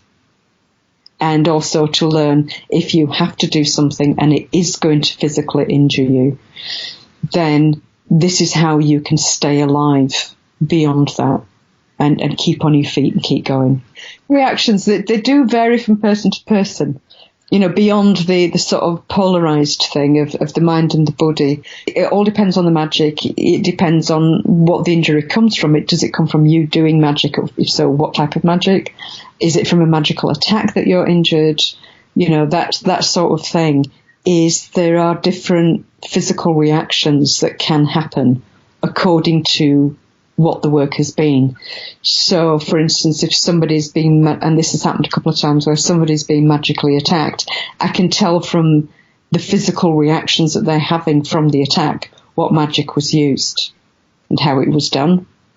Because some magic will favour some parts of the mind and body that other magic wouldn't, for instance. And I'm not going to go into what, because that information can be misused by a moron to use in an attack. It's like symptomatic viruses. When you get a virus, there are certain symptoms that are across the board of a primary immune reaction, you know, sneezing, running nose, feeling cold, having a fever. That could be anything. Having certain rashes come up in certain places is indicative of a certain virus. So you know exactly what virus you're dealing with according to what the rash is doing and how it looks, how it's presented, what did they feel before it presented. It's exactly the same in magic. Be it a magical injury or an attack, is often from a physical point of view with the symptoms, you can tell what type of power it was, what type of accident happened. For instance, me doing the course, when I was writing the course, a lot of people don't realise actually how big the course is, because they go on the website and they do a few drop downs and look at a couple of lessons and go, oh, this is cool, I'll do this. And then they realise it's like, you know, up to 17 years of work. In book form, it's 3 huge textbooks, of which virtually every page is practical or theoretical study. Doing that in 3 years was incredibly difficult, physically, mentally, emotionally, and spiritually, because it was contacted writing. So what I would do each day would be, you know, first deal with the temple structure that I'm working in, open all the gates, work in ritual vision, sit down, write, and do that every day. And I was working full time on it. I was doing between 40 and 60 hours a week, writing and editing. And the editing wasn't done contacted, but the writing was contacted. So I'm sat, basically it's like doing an 8-hour ritual every day. And I took 3 days off a month, every month, and that was it. That has a massive impact on the body. Not only are you sitting down all the time, but the energy that it takes magically to do that sort of stuff and bring that sort of stuff through. You're hungry all the time, you're cold and you're tired all the time because it affects the thyroid. It affects the inner energy because of the impact of the weight. When you start to write something that big, you often don't realize how big it's going to be, but it's already formed itself as an inner pattern. As soon as you engage with that pattern, you have the full weight of the full pattern on you. So I was holding the full weight of all of that work for 3 years. That impacts your body really badly. But I knew it had to be done. I knew the risks. I knew how to maintain myself through it, to get myself through it and get alive out the other end. But it did have a big impact on my body. I got huge. I put on like 40 pounds while I was writing the course. I got a physical injury while doing the latter end of the course, the adept section, which started out as an energetic injury and became a physical injury and became quite a bad physical injury. And they didn't realise how bad it was until they actually opened me up, and it was like, fuck. So I had to have bone removed and stitched, and, you know, it was a proper physical injury. But also within all of that, a virus had gotten into the injury in a very, very unusual way. That's one of the magical indicators. So it made it really complicated. And that's all done now. That's all taken care of. And I'm fine, fit, healthy, strong as an ox. Because I knew it was coming. I knew I would have to go through that. I knew how to mop myself up afterwards. And you have to have the discipline to be able to do that. So, it's not just a matter of knowledge, it's practice. Can you hold that amount of pressure and power for 3 years? When you come out of that, can you mentally and physically then engage the discipline to start putting all the bits back together again, which can be very difficult? Do you have the staying power to deal with the physical impacts that need repatching, like injuries, and all the pain that goes with it, and not disappear down a hole of painkillers, alcohol, everything else? Magic is very physical as well as very mental. And the mental stuff was weird. There was some stuff that I'd never experienced before while I was doing a section of the course, and bearing in mind I was also going through menopause while I was doing the course. One day it was like, okay, I've done all this work. I need to go to the post office. I'd been writing for about 7 hours. I got out the door and I'm walking to the post office, and I suddenly realised my mind was going, you are now walking down the road. There is a tree to your left. There is a car. And it's like, what the fuck? I was depersonalising. And it was the pressure from the piece of work that I'd been writing for a week. So I recognised it straight away. This is why you have to learn to pay attention. That was the first time it happened. I picked up on it straight away, knew exactly what was happening, and then knew how to deal with it, to block it and stop it. And what was happening was my mind and my chemical structure of my mind was becoming unbalanced from the pressure of the work. So straight away I had to stop what I was doing and deal with that, and deal with it magically. And I respond really well homeopathically with stuff like that. Take the remedies I need, take the herbs that I need, have the rest, have the ritual cleansing, take a day off, be ready to focus. And that was it. It dealt with it. That was from an utterance. It's the power of utterance. The power of utterance really gets into the mind and can do damage. The utterance is also the sword. The sword and the utterance is also what's used to destroy, as well as teach and protect, which is why it's one of the most destructive attack tools. That was what I was working around and explaining and everything, so it triggered the pattern. I had another week of writing of that stuff to do, so it's like, oh shit, and because it was the latter end of the course, I was getting, really tired. The last 3 months was a hell of a push. And this is, again, paying attention and thinking sideways. Don't think in boxes. Thinking in boxes traps you in magic. Think sideways. I thought, okay, I need to do something about this. I can't go to a doctor and get any medication for this because it will block the writing. So I need to deal with it myself in a way that doesn't allow me to unravel and not realise I'm unravelling. There's a herb called Hypericum, St. John's wort, which is a brilliant magical herb. One of the things it does is works on serotonin and dopamine levels in the brain, or in the body in general. It can be used homeopathically or in a herb. The homeopathic version of it would not be the right frequency. It would actually block me from working, because homeopathy, which everyone misunderstands, is actually like, if there's anything that's magical alchemy, it's homeopathy. And if you know what you're doing with it really well, it's really fucking powerful shit. If you don't know what you're doing with it, it's absolute bullshit. Anyway, Hypericum. I knew that the homeopathic version would not be good, but the herbal version would be good. But the herbal version can often give you stomach acid, which would not be good because I've got a delicate stomach, because I'm a little delicate fairy.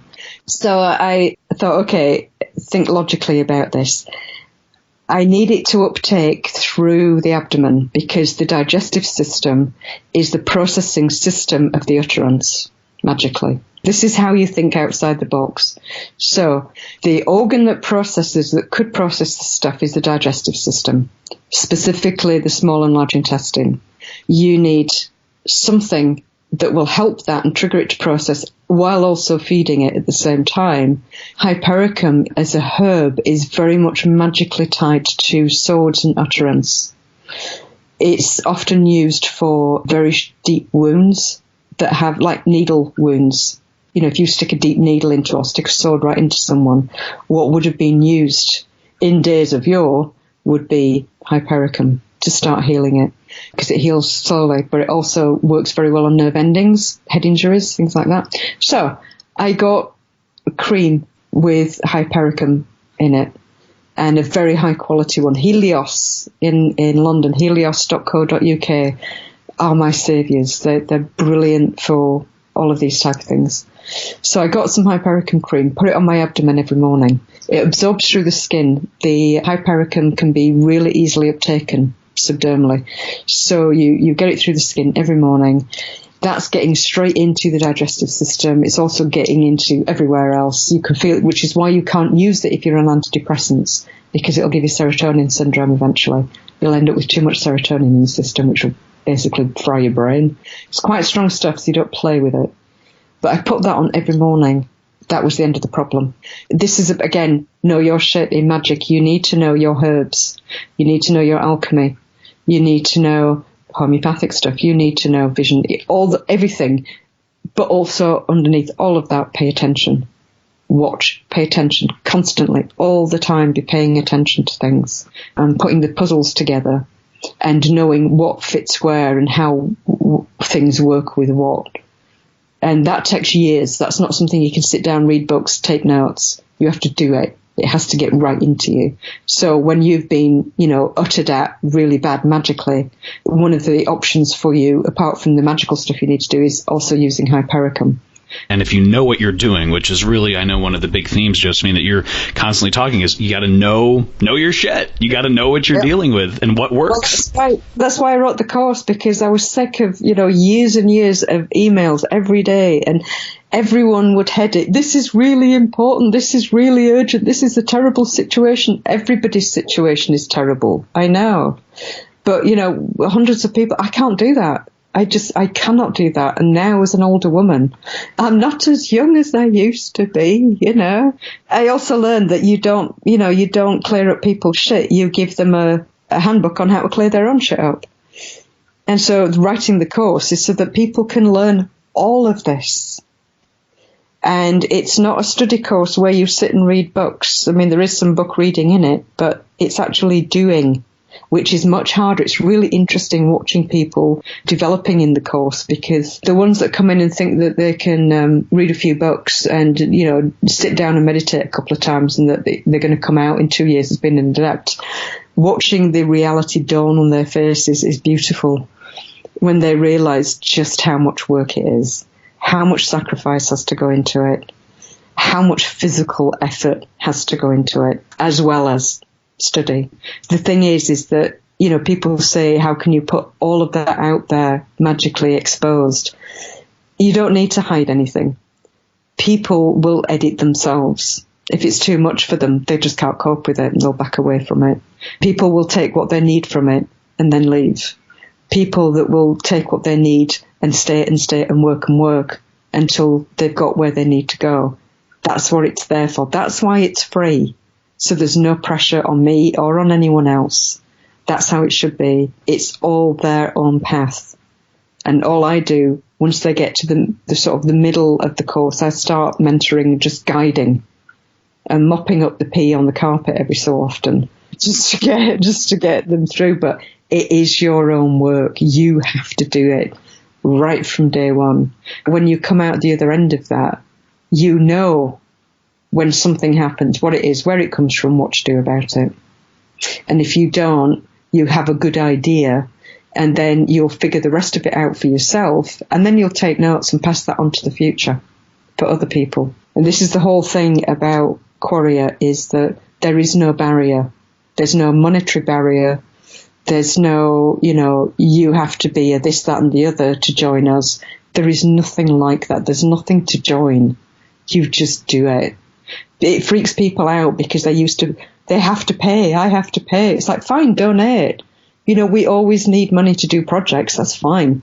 But that stays up there for free, forever, for people to use, so that they can do this. They can find this for themselves, so they don't come fucking knocking on my door when they've peed on the carpet. I can just say, here, there's the manual for how to clean the pee up. Get on with it. I know that many listeners have checked it out. I really encourage people to, as you mentioned, really understand the gravity of it in terms of how it's very comprehensive and the years and years and years potentially that one should spend on it. And to that point, Josephine, we do have a few questions from Frater Ashen Chasan about this very topic, who's asking, what has been one of the most amazing experiences you've had since releasing the Quareia courses? And also, he's asking, what would you say are your overall goals for your current magical courses and studies?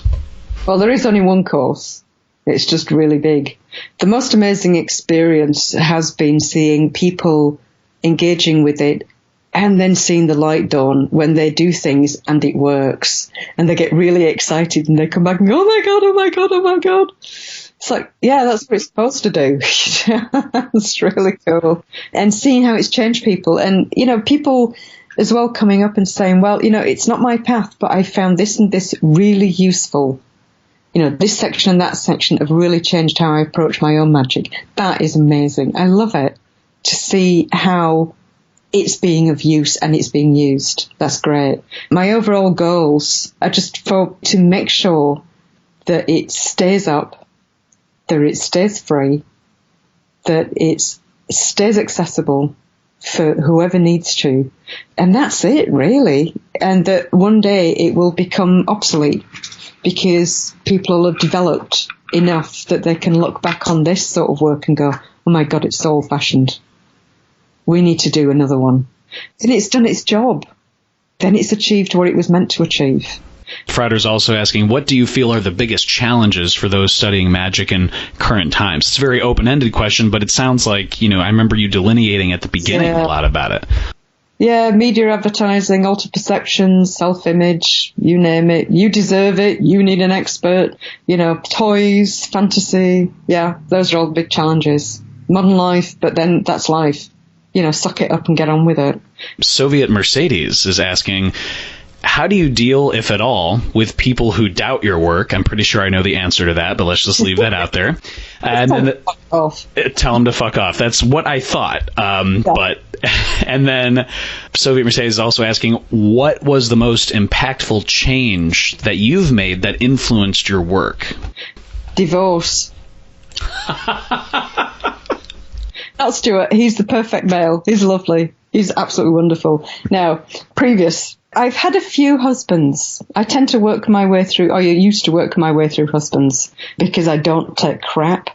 It's, in seriousness, the most impactful change that's influenced my work was getting a divorce. Stepping into who I am, into not being... Again, if you grew up in a Catholic community, although in America it might be different, I grew up sort of in the 60s in, Irish Catholic family, north of England, very sort of old-fashioned, traditional. Women were meant to have babies. You're meant to get married and get babies. I was told at 19 that I was going to be a spinster if I didn't hurry up and get married, because all my sisters got married at 16.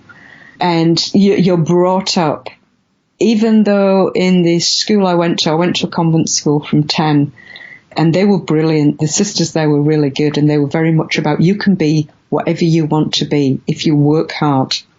You focus and you work hard and you set a goal, you go for it. They were very good like that. But at the same time, there was also this narrative of, well, you have to get married and do what your husband says, and everything revolves then around your husband. And that is still within the culture. It's like when I first moved back to Britain in 2008, it was asking, I was filling in forms, am I a miss, a missus, or a ms? It's like, the fuck has it got to do with you? A guy is just Mr. What the fuck? And it just, then when Stuart and I got married, suddenly my car insurance became his and it was all for Mr. And so that's what your consciousness grows up in.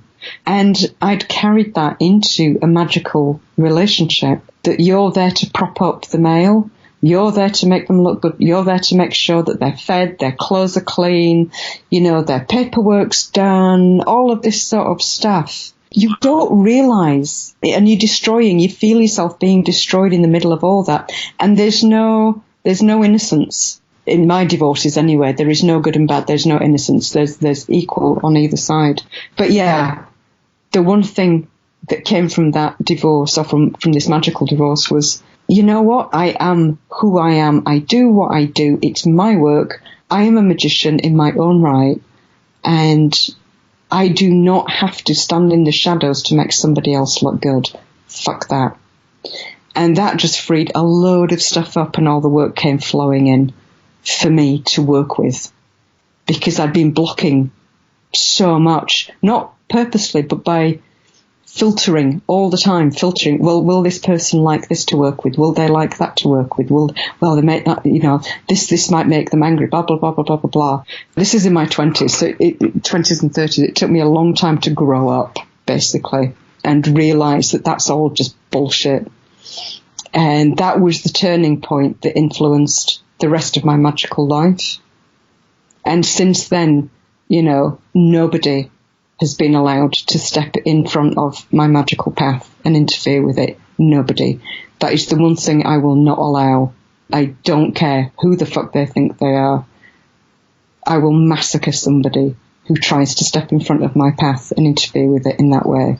It's all from that. So, yes, that was the most impactful change. I love how you phrased that, Josephine, a couple minutes ago when you mentioned that even by just deciding to do something, that in and of itself is a magical act, because you are going forward, you are taking your life into your own hands. Yeah. And it just took me a lot. I mean, today's women tend to be a lot more clued in than I was. Each generation of women seem to be getting more clued in. Yes, there's good and bad and blah, blah, blah, blah, but in general, they're more aware of this sort of stuff, which I wasn't. I was a bit dumb. So I put up with a lot of shit for a long time. And they got a lot of shit back as well. It certainly wasn't one-sided. It's different for every person, but there is usually a point in your life where you do a 180-degree turn and go, you know what? This is how my life is. This is where it's going, not there. And that could be anything from a little thing to a big thing. Kalan de la Luna is asking, what is your understanding of adepthood or similar concepts, and what is your best advice for the seeker working towards adepthood? Well, being an adept just means that you've acquired, either through your own work or through training, that you've got to a certain level of skill. So, a ballet dancer in a ballet company would be an adept of ballet. So to me, magically, it's, if you have good functioning skills that you really understand in all these different areas of magic, then that's adepthood. If somebody's seeking towards adepthood, don't think in terms of, well, I have to do exams, I have to get a badge or a sash or this hierarchy or, blah, de, blah, de, blah. That's joining a club. And it can be very nice and everything else, but that's not adepthood. Adepthood is experience and work and knowledge. And that comes with time, and it takes decades. You cannot be an adept in 3 years or 5 years. But if you want to seek towards adepthood, start working. Get off your ass and start working. There's a course out there. There's lots of courses out there. There's everything out there on the net, for fuck's sake. For the first time in human history, you are surrounded by every single drop of knowledge. All you have to do is get off your ass and begin, and then look at adepthood as something for the rest of your life that you're walking towards. You don't get there. You are never a finished adept. You are always in that process. You are always learning. Always. And if you're not, there's something fucking wrong with you, or you're a stupid bastard. So, Quareia, it's incredibly amazing course. I've only scratched the surface of it, but I definitely encourage listeners to check it out. Where else, if listeners are wanting to read a little bit more about yourself, your works, the course, obviously, is there anywhere else that you want to point them after they listen to this and if they want to learn more? There's Quareia.com. There's JosephineMcCarthy.com, which is my blog. There's this thing called Google, which is really cool. You can use that. I'm really not good at the marketing thing, so I don't know what you want to know. But yeah, there's Quareia.com, JosephineMcCarthy.com. The rest of it, figure out for yourself. If you can't figure it out for yourself, you shouldn't be reading the fucking books in the first place. Josephine McCarthy, thank you just so much for the gift of your time and also your badass expertise and wisdom. Thank you so much. You're welcome, and thank you for having me. Thank you. All right, listeners, I don't know about you, but my magical journal was on fire from taking notes from the chat with Josephine on all of the different ways that we can take magical practice to the next level. I mean, we all can't be as badass, per se, as people like Josephine McCarthy or Meredith Graves or others, but we can at least try, right? Also, supporters of Glitch Bottle on Patreon can hear even more exclusive bonus content from Josephine and all of our guests. And to all the great Glitch Bottle patrons out there, thank you so much for your support in growing the show and helping it go in new and interesting directions. You can always subscribe to Glitch Bottle as well on YouTube, youtube.com/glitchbottle, as well as find Glitch Bottle on iTunes, Spotify, Spreaker.com, and Stitcher Radio. As always, this is Alexander Eth reminding you to invoke often, uncork the uncommon, and keep the light.